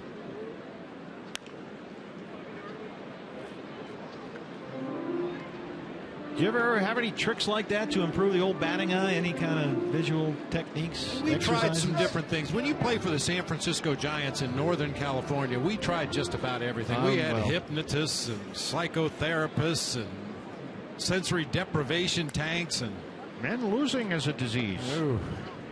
None of it seemed to help too much. They put you in the tank, did they? I got in the tank one time. It's a long, involved story. Nothing I did in the tank, but one of my teammates. And that was the last time they used the tank. It for recreational purposes, and nobody went close to the tank again. Yeah, the idea was you float in 98.6 Fahrenheit water. You have a little pillow under your head so your head doesn't sink into the water, and there's some saline, so you actually just lay in the. You float. I mean. Without doing anything, you're just naturally floating. You feel like you're just in midair. And there was a screen, and the idea was, as that one bounces in the dirt, good throw to second by Bobby Wilson. Well, we'll get back to that. And they've got Plouffe. We'll continue our sensory deprivation theme here as Bobby Wilson throws out Plouffe to end the 5th. We'll go to the 6th. The Target Field. D-backs trail at 2-0.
I remember he had a couple home runs off me in high school and stuff like that, and yeah, he's always had that pop, and he was actually a really good pitcher too when he was younger. So something you may not know about him, but yeah, I mean he's got some of the best power in the game, and certainly a guy you have to be careful with.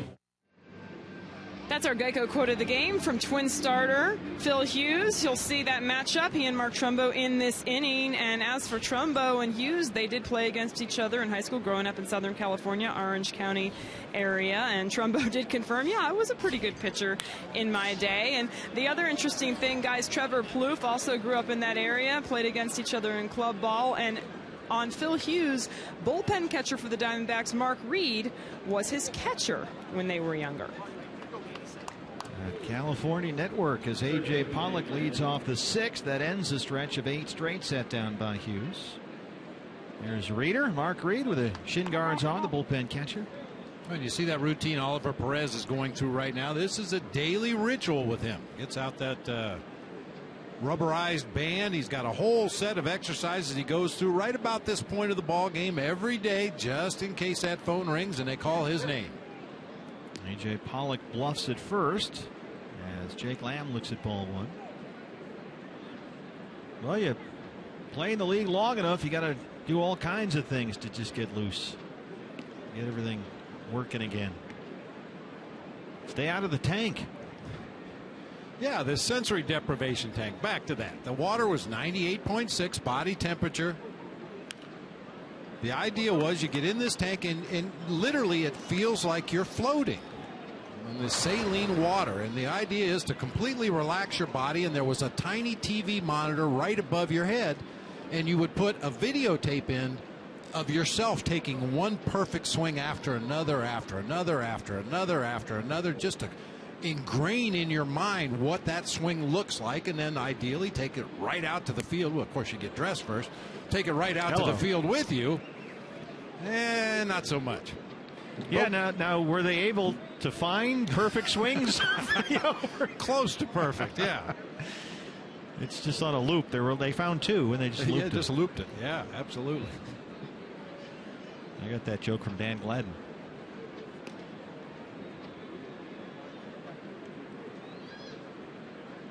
Oh, we tried all kinds of things. We had a lady came to the ballpark one day with a cassette tape. This was back in the day, obviously, that had all these weird electronic noises. And it was like a 45-minute long tape.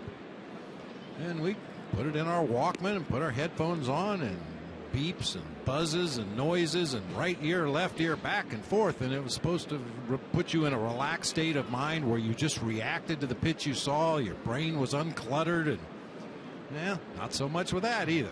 Breathing through your eyelids. Yeah, I mean, we tried it all. We had a psychologist come into the clubhouse one time in Atlanta, actually, a gentleman from Northern California, but he joined us on the road, and he was going to help the team communicate better, and got up in front of the entire ball club in the clubhouse, manager and coaches included. And yeah, would anybody like to start? Well, Frank Robinson, yeah, I'll start. This is the lousiest bunch of ball players I've ever seen. You all stink. I can't stand to watch you anymore. And the psychologist says, I think what Frank's trying to say is he's disappointed in your performance. Would anybody else like to contribute? So Chili Davis stood up and said, yeah, it'd be nice if we get a little help from our coaching staff once in a while. I think what Chili's trying to say is it was Bob Newhart's show, I swear. That one drops in, and AJ, who held up halfway between first and second, is in there at second. And Jake Lamb, well, that's not the prettiest base that he's ever going to get, but he'll take it. He'll take it, absolutely. Boy, Santana, as you mentioned, the shortstop of the future for the Twins, but he's played a nice center field in the early going today. Got fooled a little bit on that one, though. Saw the full swing from Jake Lamb, kind of froze in his tracks, and even with his speed, couldn't recover quickly enough. So here is the Phil Hughes-Mark Trumbo matchup that Jody Jackson was just talking about earlier. Mark is 0 for 2 so far. See that Budweiser deck up there? That's the very top, behind and over, in fact, the left field foul pole. That's where Trumbo hit a foul ball up there. Was it yesterday? Yeah. And I had talked to Bert Beinlevin before the game, the Hall of Famer. He says he has never seen anyone ever hit a ball up there. Wow. And this park has been open since 2010, and Bird has been here for just about every game. He says first time he's ever seen anyone hit that 4th level up there above the foul pole, where there's a restaurant.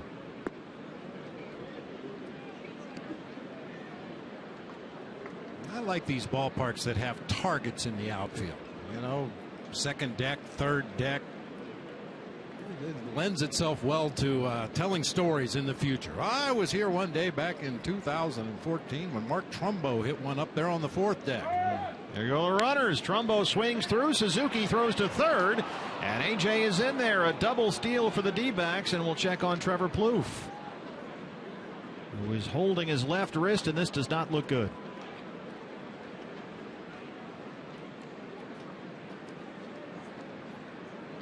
Trying to get that glove hand in there for the tag, and A.J. looked like he got him right in the hand or the wrist.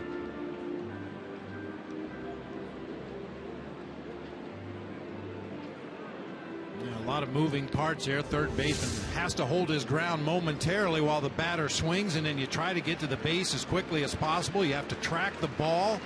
Slaps that tag down. Looked like he caught A.J. right on the knee on the outside of that left wrist, and immediately dropped the ball and his glove. Yeah, he's going to come out here.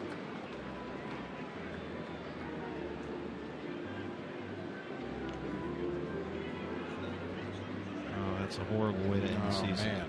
And he's had a good year offensively, a really good second half. That's a shame.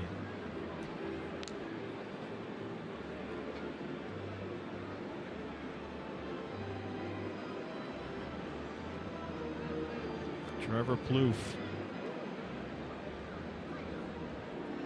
He's hit 275 since the All-Star break, a 30-point bump over what he did during the first half. And Eduardo Nunez, who got the start down there last night, is going to come in and take over for Plouffe at third.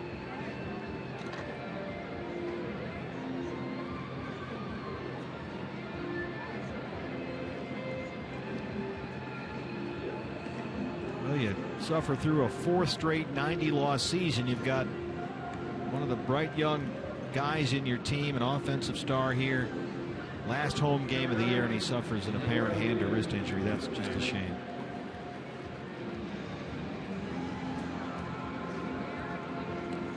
But the Diamondbacks now have the tying runs in scoring position with no outs in the 6th against Hughes, who had retired 8 straight. But singles by Pollock and Lamb, a double steal, have them in scoring position. Trumbo, a 1-2 count. Well, I'll tell you, I love the aggressive base running that we've seen from the Diamondbacks in this series. They've sputtered offensively throughout most of the season, but that speed never takes a day off. If you get the right guys on base, you can really put some pressure on a pitcher, a catcher, and a defense by getting those guys in motion. It's the first series we've seen the Diamondbacks use their speed to this extent. Trumbo swings in another high pitch, pops it in foul ground for Suzuki. It gets up in that wind, which is swirling here now. That's the first out. That's another pitch that Mark took a big cut at that was not a strike. Yeah, he's really started to expand his own zone in this series. I think maybe hitting those home runs in Colorado, he really started to feel good about himself at the plate, making solid contact, getting some air underneath the baseball, but has really expanded the zone in this series. And you can see from that shot of the flags in right field a moment ago, it is really whipping in here now. David Peralta, 0 for 2. Carves this one up in the air to left field. Hicks is out there. It's up in that wind. Pollock on third. He will tag. Lamb will hold at second. And the D-backs are on the board. It's 2-1. RBI for Peralta. That's his 35th.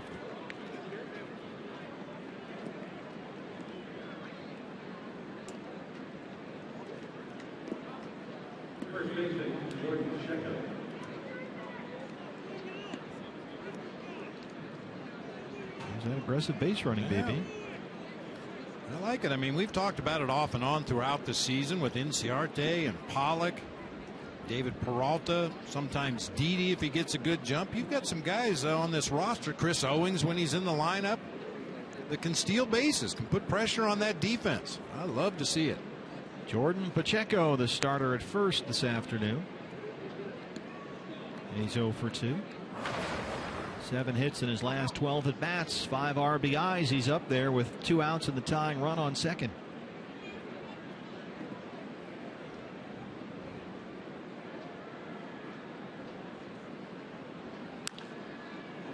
Pops it up behind the Twins dugout and in the second row.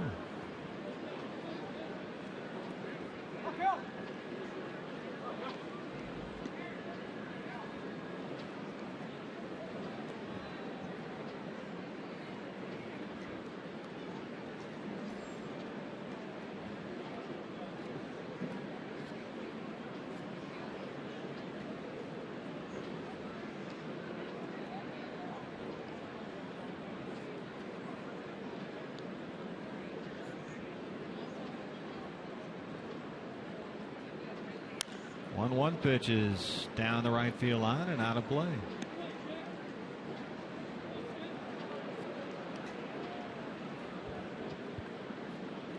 Starting to get a little cool again. We saw the sun for half an inning or so, a glimmer anyway, but now heavy cloud cover and the wind is whipping.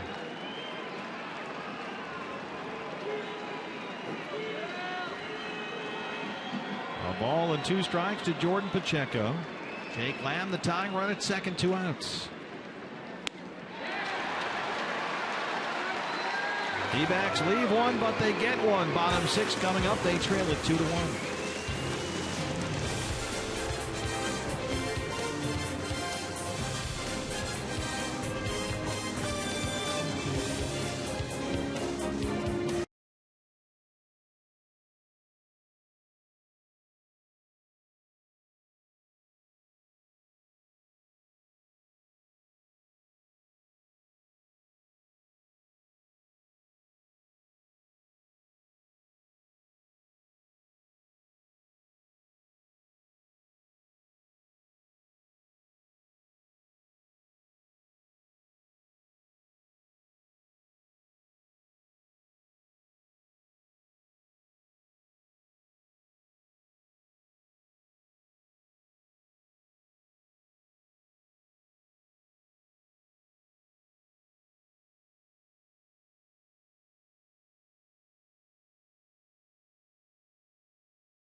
Baseball on Fox Sports Arizona is brought to you in part by Chaz Roberts Air Conditioning and Plumbing. Choose Chaz. Kirby Puckett. Know that? Metrodome? Mm-hmm. Got you a Kirby Puckett outside Target Field here. That's the way they used to introduce him. At the Dome, FoxSportsArizona.com. All the online local sports coverage you won't find anywhere else. You get reaction from the clubhouse here at Target Field. Suns and Eric Bledsoe talking again, maybe making progress. We'll see. There's a rumor he might be on his way here to the Timberwolves. And ASU, UCLA coming up on Thursday. New pitcher for the D-backs on in relief of Adel Nuno to start the 6th inning. It's Randall Delgado.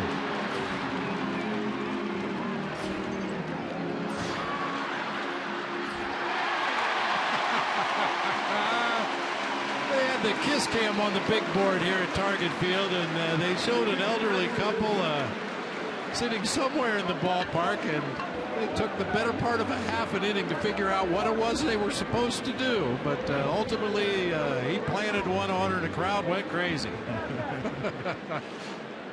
Last home game of the year here at Target Field, and they're having fun. Kurt Suzuki, the catcher. got an RBI, drew a bases loaded walk in the first. He's 0 for 1.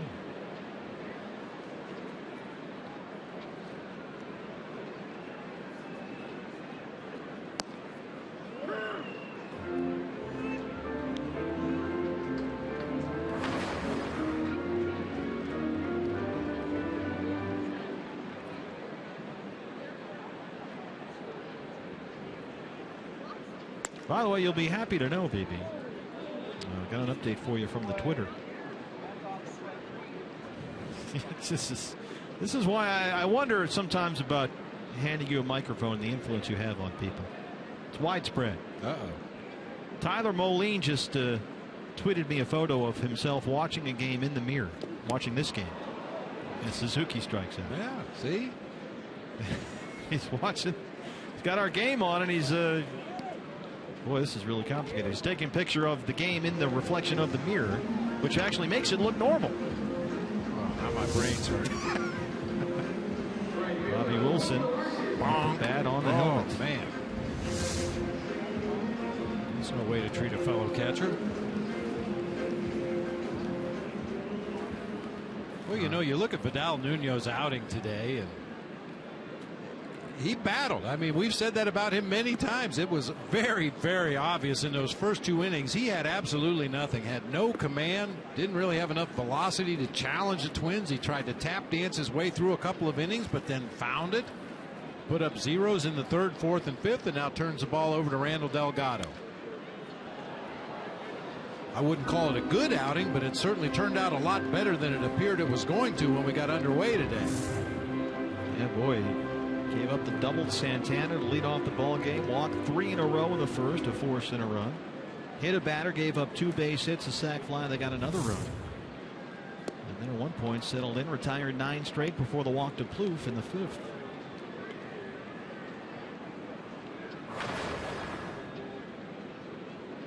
Osvaldo Arcia.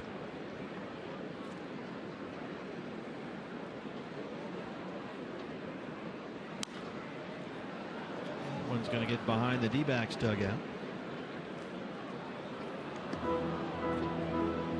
That Arcia is an exciting young hitter that has all kinds of things going on. You've had now 3 games to look at. You see anything that you like? You see physical skills. You see the quick bat through the zone. I just wonder if he's not a little too concerned with how he looks rather than how he plays. Now, he would watch a game in a mirror. He'd watch himself in a mirror. He's got that front leg kick. The hands start way up high, and then there's a big hitch. They drop straight down.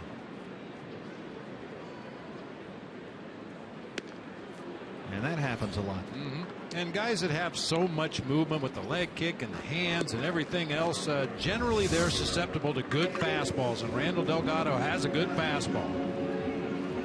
94 up there above the belt.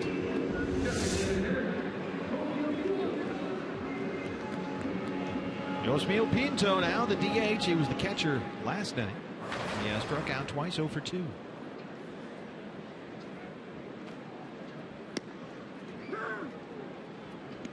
And one thing we were discussing on Monday when we were talking about the 2015 rotation was where Randall Delgado fits, and not sure we figured that out over the course of this year. There have been times he looks like a guy that should be in the rotation. Fastball sitting in the mid to upper 90s. Really good straight changeup. The breaking ball kind of comes and goes for him from time to time. And I think if he could perfect that third pitch, whether it's that curveball or a slider, come up with a cutter, something else to go along with his four-seamer and his straight changeup, it might enhance his chances of making that rotation next year.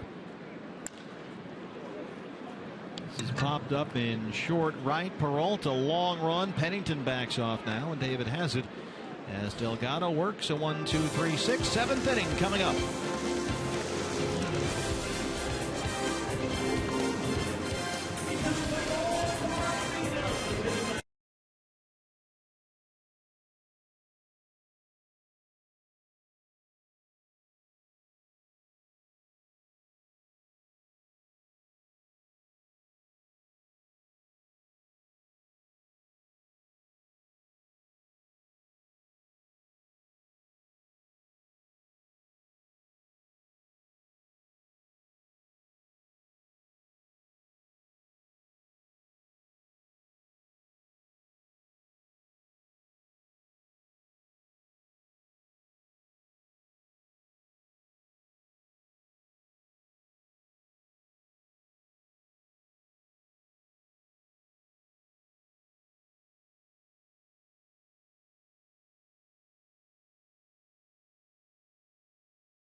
Chevron upcoming pitching matchup back home after this ball game, off day tomorrow, and then the final series of the season on Friday at Chase.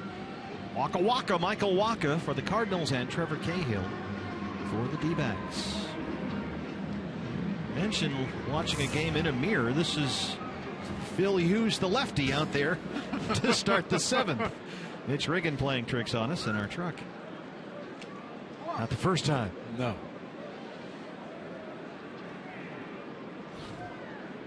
I think he's even more effective as a lefty. Didi Gregorius singled in the 2nd. This is the actual picture. So kind of like that, what you were talking about? Yeah. And, you know, like I said, when you have somebody that's very recognizable, somebody you can identify right away, that you've seen pitch many, many games, or you've seen him take many, many at-bats, and you're very familiar with everything that he does, and then just flip it around backwards.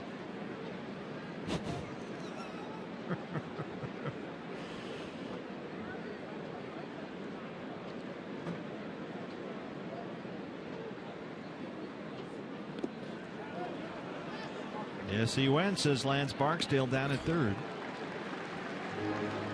Now, as I said, this is starting to catch on now. Here's the picture that Tyler tweeted me of him watching our broadcast in the mirror on TV, like you suggested. Yeah, there's Vidal Nuno getting ready to fire one up there right-handed. Nice job, Tyler. I'm not sure what we accomplished there, but it looks kind of funny. Well, we have people all over the valley rearranging their furniture right now so they can watch the game in a mirror. Honey, where's that mirror? Bobby Wilson singled and popped up.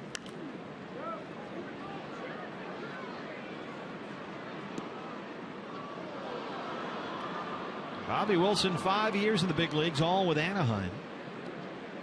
A career .208 hitter with 8 home runs. He played this year for the D-backs at AAA Reno. 76 games, hit .267 and homered 3 times. His first big league start since September 30th, 2012.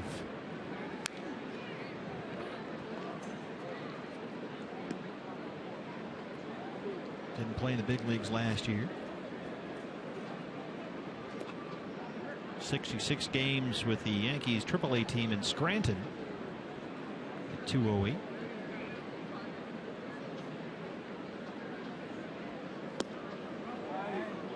That's a front door cutter right there from Hughes. You can see the reaction of Bobby Wilson. The idea is to throw it off the inside corner of the plate, get the hitter to lock his knees like that, and then cut the ball right back to the inside corner. That time, not enough movement from Hughes.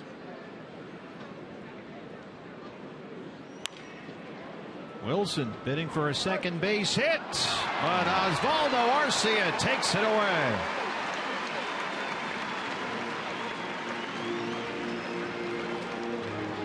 He gets his first start in 2 years and has somebody do that to him. Yeah.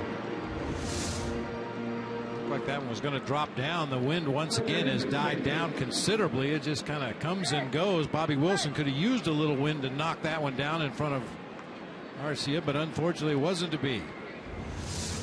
Number 9 man Cliff Pennington, the start at second base this afternoon. He's 0 for 2. Phil Hughes with a 1-run lead out there through 6 2/3. He's had a nice season with the Twins. Hughes at one point in late June was 8-3 on the year. Got off to a great start. He got a little shaky midsummer. This is sky high behind the bag at second. Dozier going out. Santana coming in. He's got it. And that's the inning. Stretch time at Target Field. D-backs trailing 2-1.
Diamondbacks baseball on Fox Sports Arizona is brought to you in part by Lone Butte Casino. You're in for more winning moments at Lone Butte Casino.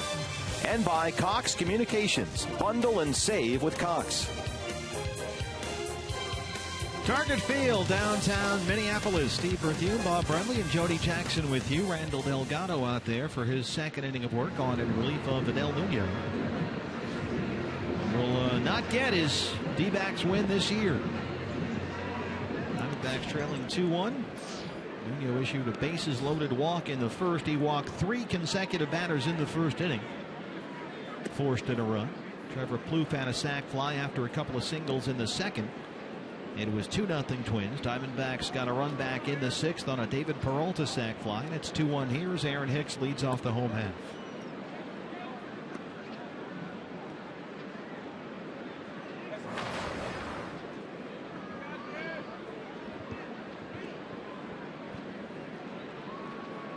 Randall Delgado. Fastball, changeup. And then TBA.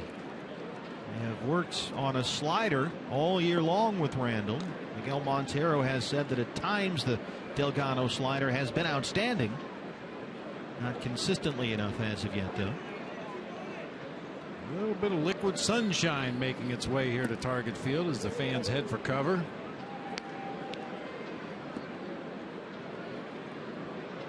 A lot of cloud cover overhead. Supposed to get some scattered showers here in the Minneapolis downtown area.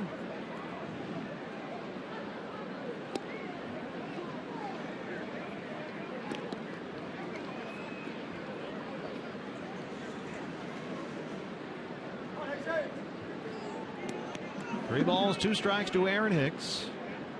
Eduardo Escobar is on deck. Shattered bat. And he's going to need a new one. I would describe this as a steady sprinkle.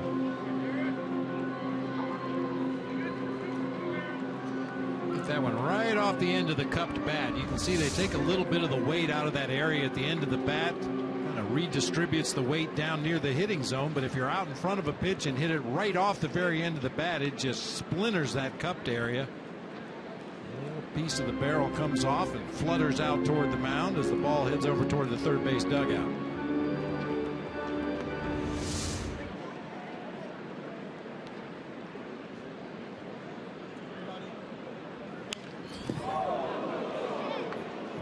In the D-back dugout.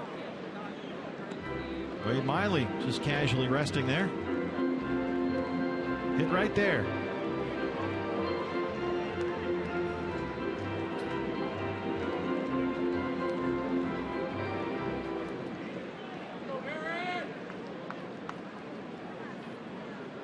Wade would make a fine spokesmodel. Hat back to the mound. 1 down. Well, let's check out how we did today on the old fan photo with the Twitter and the hashtag and the whole thing. AZ fan photo brought to us by AT&T. The final fan photo of 2014 from the road, and the winner is Dan. Nicely done, Dan. It's a solid base hit up the middle. Yeah. Oh well, you don't seem to. It's okay. It's okay. The logo in there. Some happy fans must have been after a D-backs win.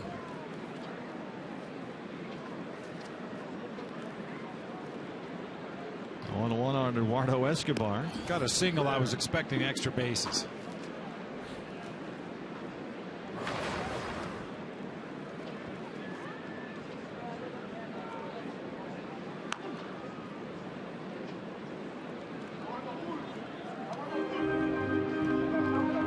Well, we got some terrible news being tweeted from the Twins clubhouse on this play. Earlier in the ball game, third baseman Trevor Plouffe suffered a fractured left forearm. Ouch. That's horrible. Final home game of the year.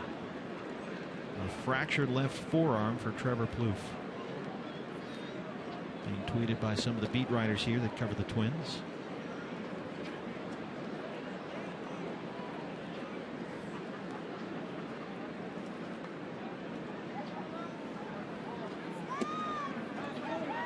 He didn't go, Lance Barksdale.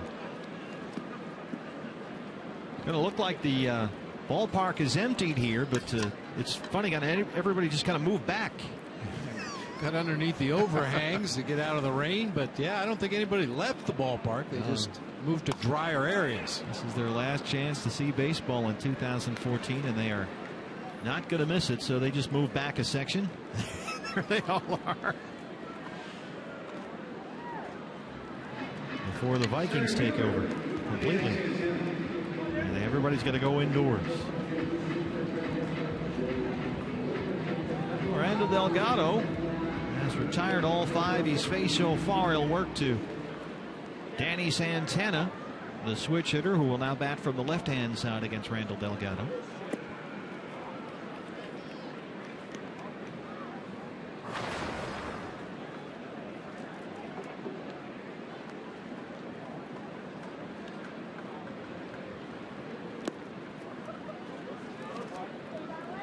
Rain's a little thicker now, a little more of a mist.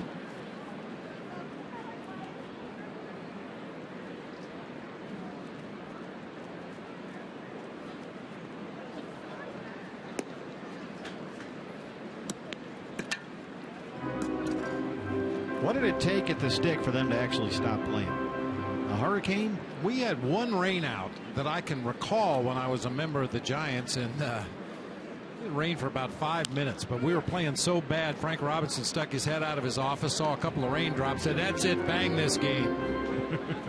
So they called it off at about 4 o'clock in the afternoon, and by the time batting practice would have started, the sun was out, the field was beautiful, no issues, but we needed an off day.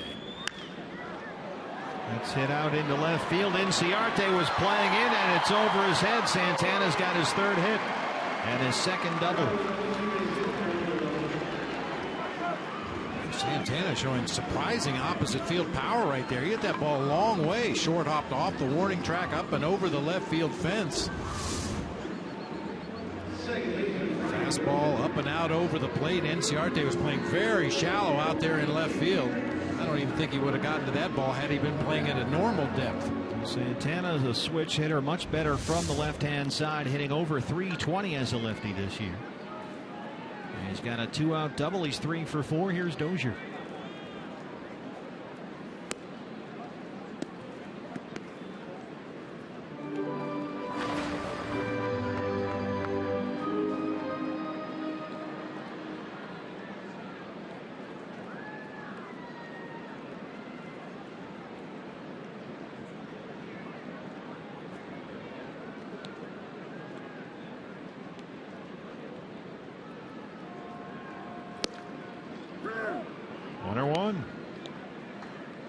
Delgado trying to keep it a 1-run game here.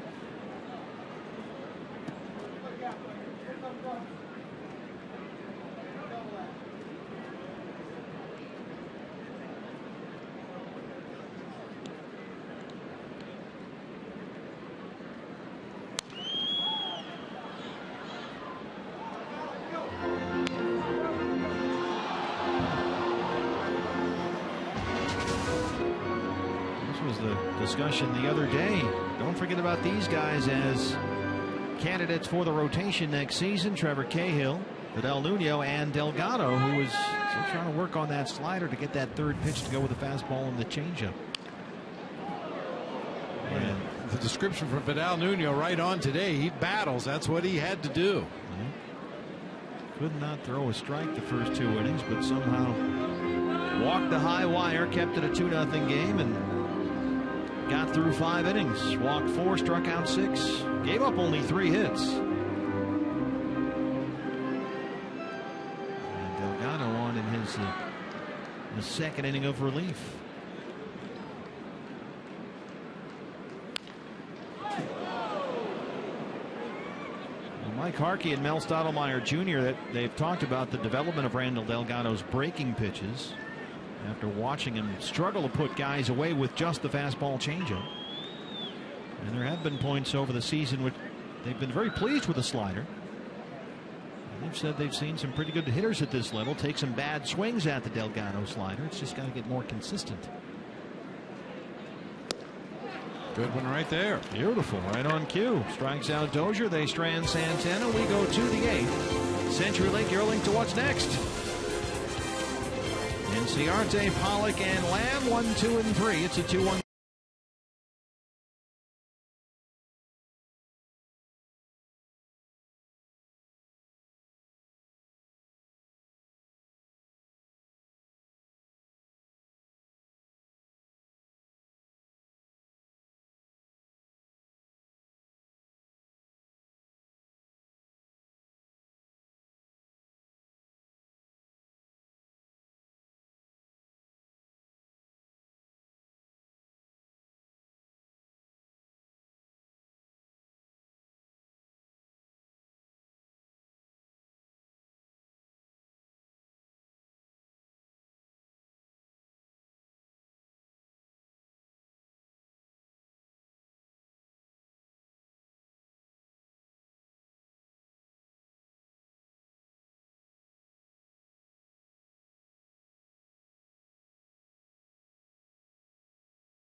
Minnesota Twins history. Kirby Puckett played 12 years with the Twins. More than 2,300 hits, 207 home runs, a whole bunch of Gold Gloves. So many memorable plays out there in center field he made defensively. He always said he would rather take a home run away than hit a home run. There's a statue right outside the ballpark here, right between target center and target field, as they throw down as much kitty litter as possible to keep this game going. The rain has intensified now, and as we await the start of the top of the 8th inning. And Puckett did a lot of both. Hit a lot of home runs, stole a lot of home runs, had a very compact body and a very compact swing to go along with it. Very tough to fool him with anything. I got him at 6 Gold Gloves. How about this? Kirby Puckett 4 times led the league in hits, and he had 5 times he had more than 200 hits. 2 other seasons he hit in the 190s with the hit totals. Led the league in hitting in 1989, batted .339. 7 times he finished in the top 7 in the MVP vote in the American League.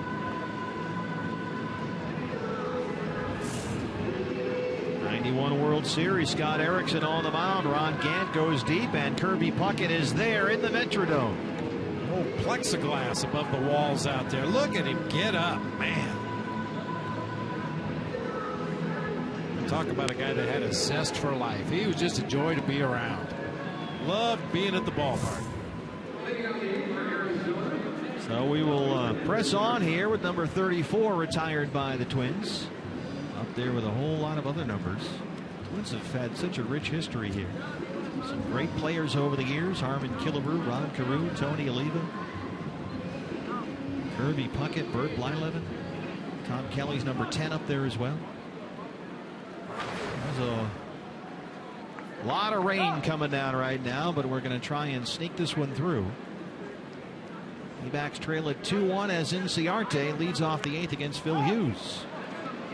And that's a good idea with the water on the field right now. Put that ball on the ground, make the Twins handle it. Unfortunately, Ender popped it up in the air to the right side for an easy out. Well, he had a base hit to lead off the ball game, extending his hit streak to 12.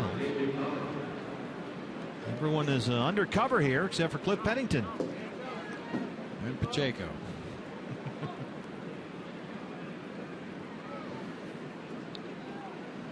A.J. Pollock singled, stole a base, and scored a run in the 6th. And so A.J. has 5 hits in the series and a 3-hit night Monday.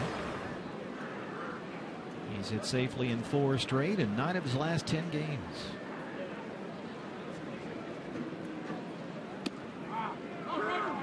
Showers here are supposed to be scattered. And whatever is overhead is blowing through, so hopefully this is as bad as it gets and we can just keep going here. Yeah, you wonder what effect this will have on Phil Hughes. He's absolutely been cruising in this ball game, but you mentioned the grounds crew came out and put a lot of that absorbent material out there on the mound. Footing has to be a little hazardous out there at this point. Tough to get a grip on the ball. You see him holding his throwing hand in the glove the entire time between pitches so he doesn't get his throwing hand rained on.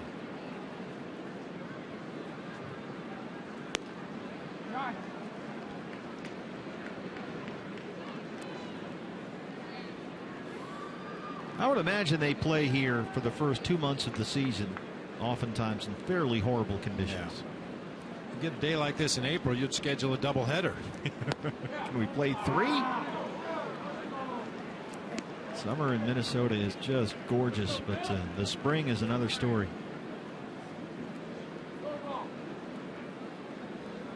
Fans are making their way back down. Rain has let up enough for them.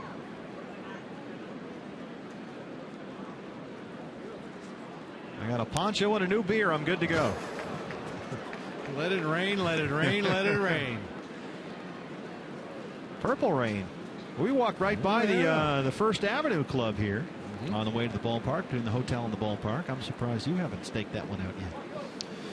All baseball this trip. No fishing, no music. You're locked in. Yep. Finish strong.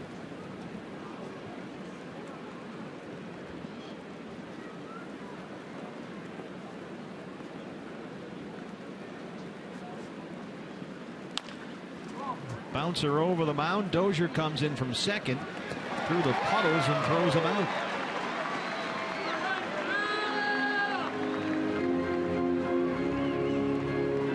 Jake Lamb in the 4th inning. A really nice defensive play at third base. It's our Chaz Roberts air conditioning cool play of the game. Got to it quickly. His momentum carried him into foul territory. Unloaded a really quick throw right over the top in time for the out at first. Always listed as a plus defender at third in all the scouting reports. And a promising hitter. Here he is. He singled his last time up. Really just a pop-up in shallow center that dropped in for a base hit, but he'll take it 1 for 3. So Jake now with 4 hits in the series. He has scored twice.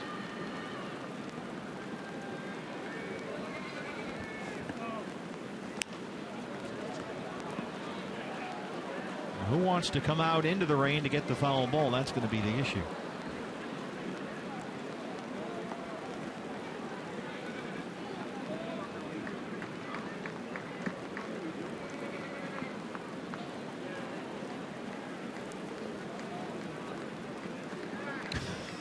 What is wrong with those guys? Gene Kelly out there.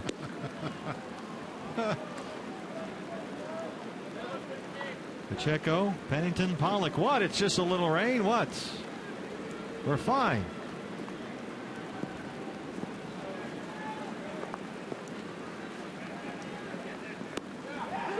Called strike 3. Phil Hughes gets through the 8th, leading 2-1. What? It's just a little drizzle.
in the 8th inning on getaway day, the final road game of this 2014 Diamondback schedule. Our Gila River game summary as follows: a very rough start for El Nino. Vidal Nuno gave up a double to Danny Santana to lead off the ball game.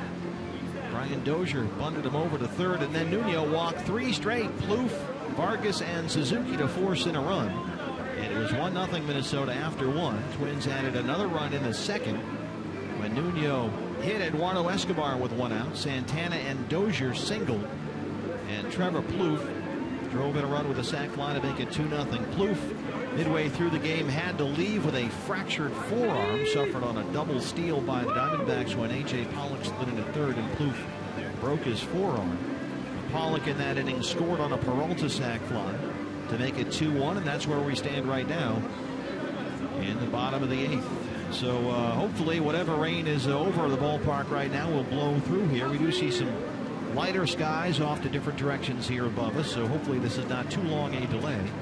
And in the meantime, we will send you the good old standby, the cup of coffee ready to go. We'll talk to Addison Reed at Chloe's Corner in downtown Phoenix. And we will keep you posted here on the baseball game. In the meantime, enjoy a cup of coffee with Addison Reed back from Target Field as soon as we are playing ball.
The ninth, so no shortage of drama here.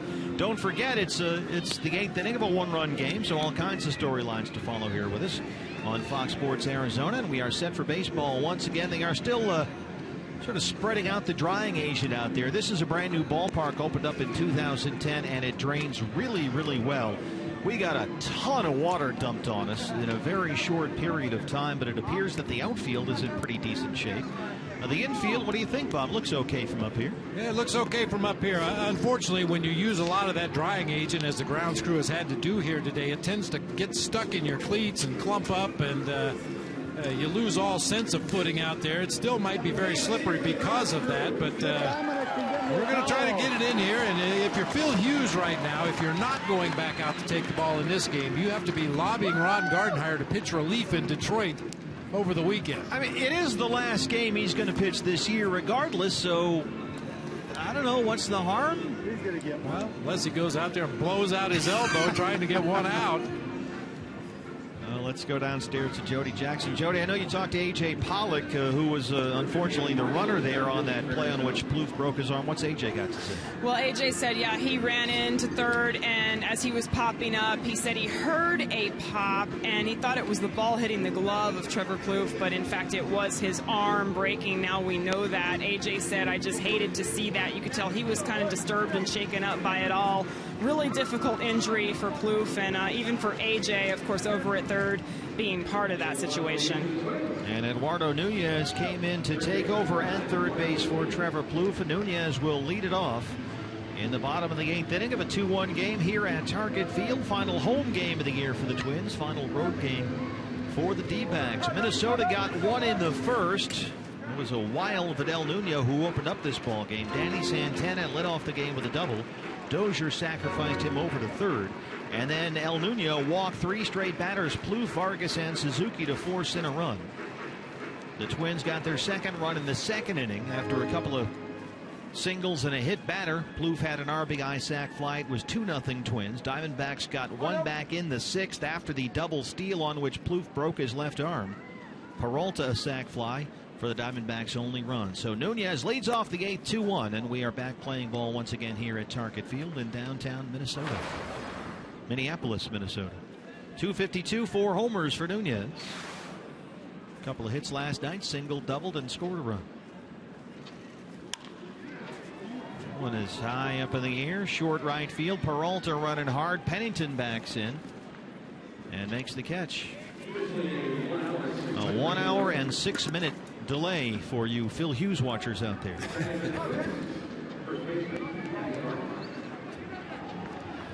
That's one reason. I never knew when I was managing the Diamondbacks. I had no idea what guys' salaries were. I didn't know what their incentive clauses in their contract were. I did not want to know because I didn't want it to influence any decisions you might make over the course of a season or a game.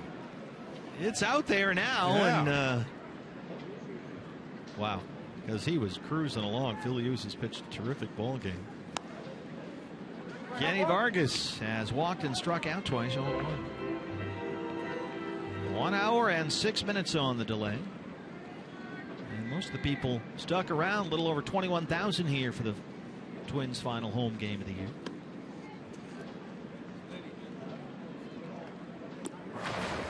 Diamondbacks after this one. We are on an airplane back to Arizona. Day off tomorrow. And the final series of the year starts Friday at Chase Field. 3 against the Cardinals. Series that is going to be very important to St. Louis. Trevor Cahill and Michael Wacha Friday, all 3 games here on Fox Sports Arizona. Wacha.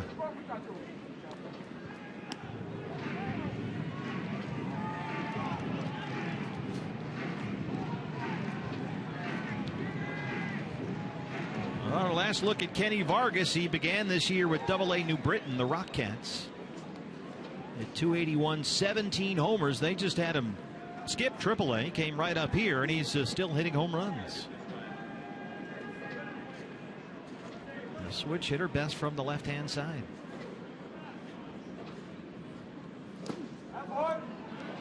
He did not go Lance Barksdale down there at third. This bullpen, that's a bad sign for Phil Hughes' $500,000. Jared Burton is throwing.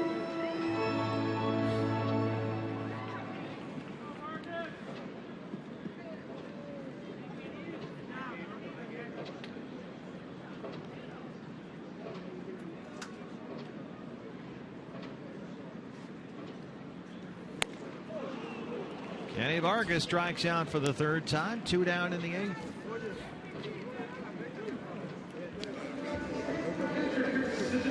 Hey fans, the most popular way to follow the September pennant races is with MLB.com at bat. It's the #1 app for live baseball. You'll enjoy live look-ins, replay reviews, scores, live radio broadcast, the MLB.TV game of the day, and a whole lot more. Get at bat for your smartphone or for the tablet. You can do that on the App Store or visit MLB.com. Kurt Suzuki drove in the game's first run with a sac fly in the first. He's 0 for 2.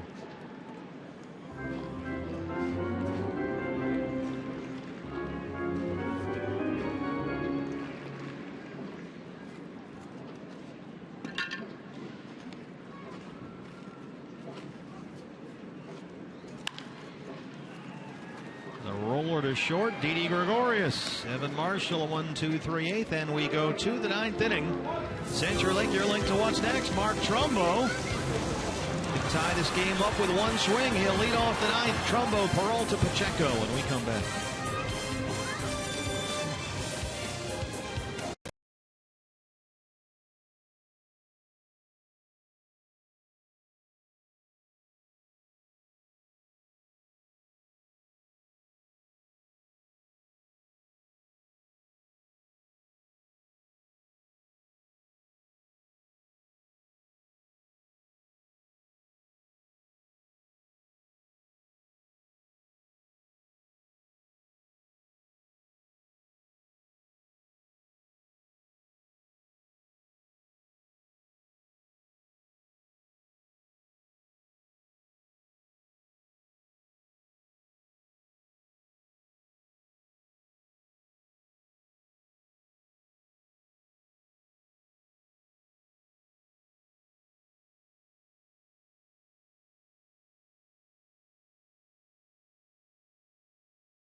Bad news. The good news is you finished the season with a strikeout to walk ratio of 11.6, which is the highest in the history of Major League Baseball. Now the bad news is we can't send you back out there for the 9th inning, so we're going to keep our $500,000. Garrett Burton will pitch the 9th. Ouch, babe.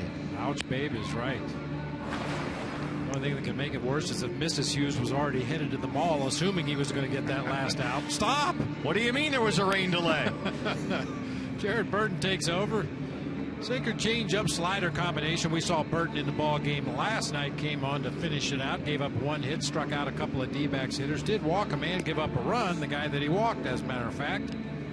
And defensive change behind the new pitcher, Jared Burton. Chris Parmalee will take over for Vargas at first. So Phil Hughes, who started the day with 201 2/3 innings pitched, worked 8 innings, which left him at 209.2. He needed 210 for a $500,000 bonus, 210 innings, and he will finish with 209 2/3, costing him that $500,000 bonus. But maybe they'll give it to him anyway. Yeah, maybe. Mark Trumbo. I'll hold my breath. There's a strike. Yeah. But it's only $500,000. What's that, a backup shortstop? Trumbo 0 for 3. 1 hit in the series. That was the home run into the flowers in right center Monday. He is 1 for 12 with 6 strikeouts in this series. And he has taken some big cuts. Should have known. I saw their general manager Terry Ryan dancing out in the hallway during the rain delay. I should have realized something was up. Oh. Now I know why they pulled the tarp. No, they had to. They tried to play through a mist here for a while, but we just got dumped on. Still cloudy overhead, but there is very little wind. Whatever was blowing through here is pretty much moved on.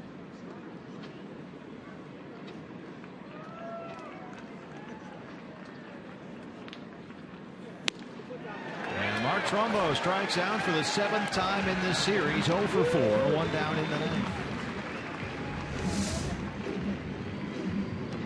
92-mile-an-hour fastball up and out over the plate. Looked like a swing designed to pull the ball on a pitch that was well away from him. David Peralta. Peralta has the D-backs' only RBI, a sac fly in the 6th.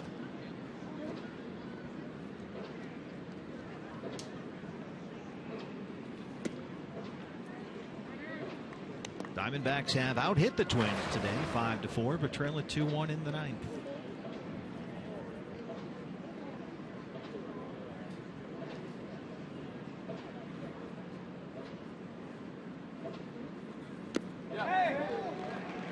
Talking about the Rookie of the Year vote at the top of our show with Ender Inciarte.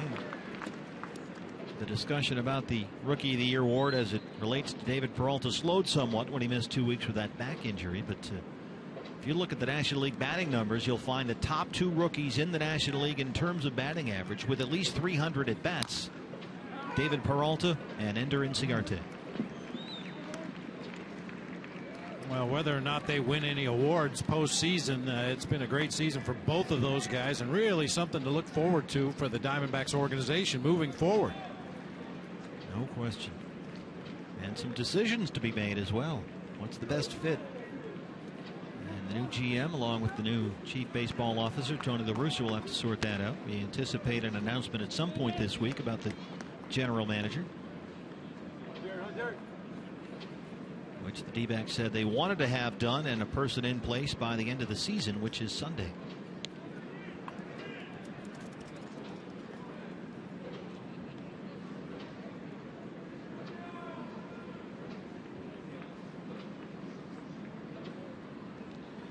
Two balls, 2 strikes.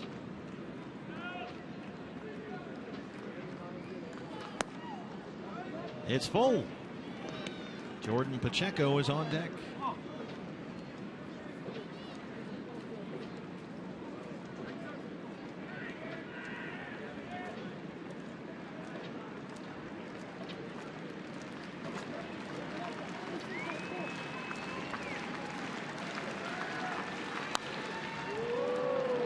Hits a high fly ball to right field. Osvaldo Arcia there.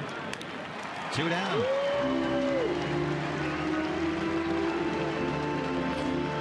Jordan Pacheco, last man standing.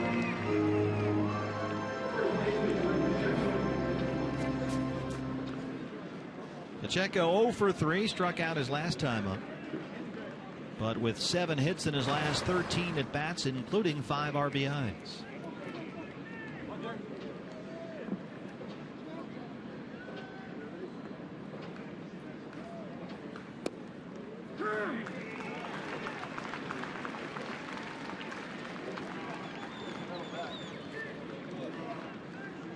Off day tomorrow, 3 against the Cardinals this weekend. Cahill and Waka Waka Friday.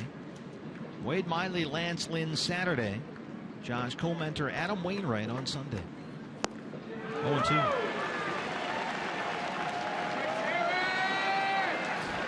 Well, a bunch of hardy Minnesotans here. We started with a little over 21,000. An hour, 6-minute rain delay. And they're a strike away in their final home game of 2014.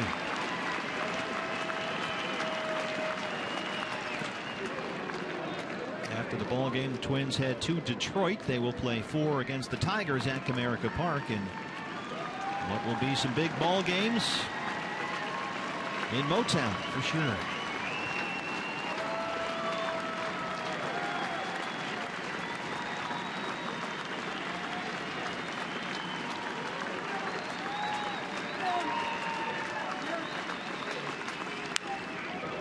Along the right field line, that is going to get down and roll to the corner. Arcia picks it up. Pacheco on the run. He's headed for second, and he's in there.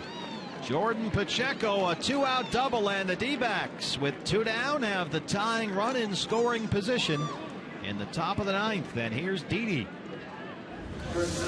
Well, late swing that time by Pacheco. Recognized that pitch was borderline, very close. Got the bat started late. Really had to use his hands, but just flips it down into that right field corner for a 2-out double. Runner in scoring position for Didi Gregorius. Jordan Pacheco replaced with a pinch runner. Nick Ahmed will be out there, so he's the tying run with 2 down. Pacheco 8 for his last 14. And a chance for Didi Gregorius. Didi is single in the second. He's 1 for 3. Well, they already had to turn the plane off when they pulled out the tarp. Might as well just keep it quiet. Let's keep playing.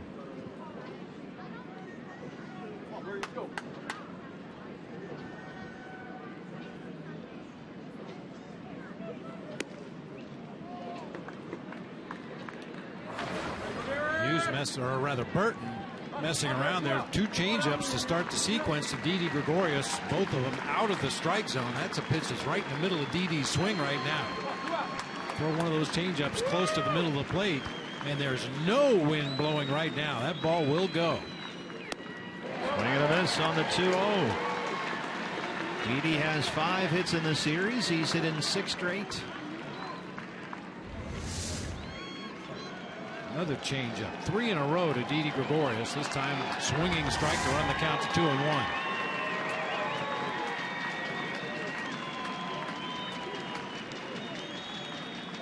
Another one.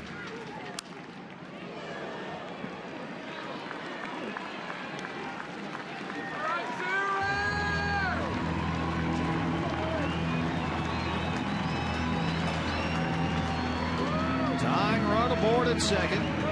2 outs, 2 balls, and 2 strikes to Didi Gregorius.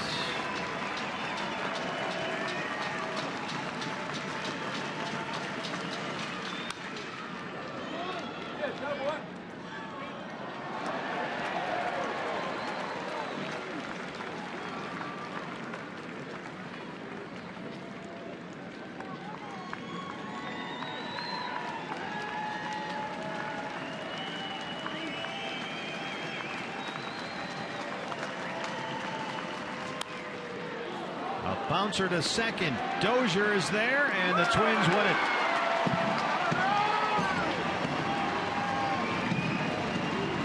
The fireworks at Target Field. Twins winners in their final home game of the year, and the Diamondbacks, who won the series opener 6-2, dropped the second and third games of this series, and now they are on a plane headed back home. Home sweet home. Be nice to see the Diamondbacks go back there and put a whipping on the Cardinals, kind of rain on their parade as they head for the National League playoffs this year. Just glad to get off the road. This was an ugly trip. Diamondback Live post-game show will follow right after this break. The Twins win the rubber game of this 3-game series, the final road game of the year for the Diamondbacks. A rocky start for Vidal Nuno. And it's a 2-1 final here at Target Field. Diamondback Live post-game show with Jody Jackson when we come back on Fox Sports Arizona.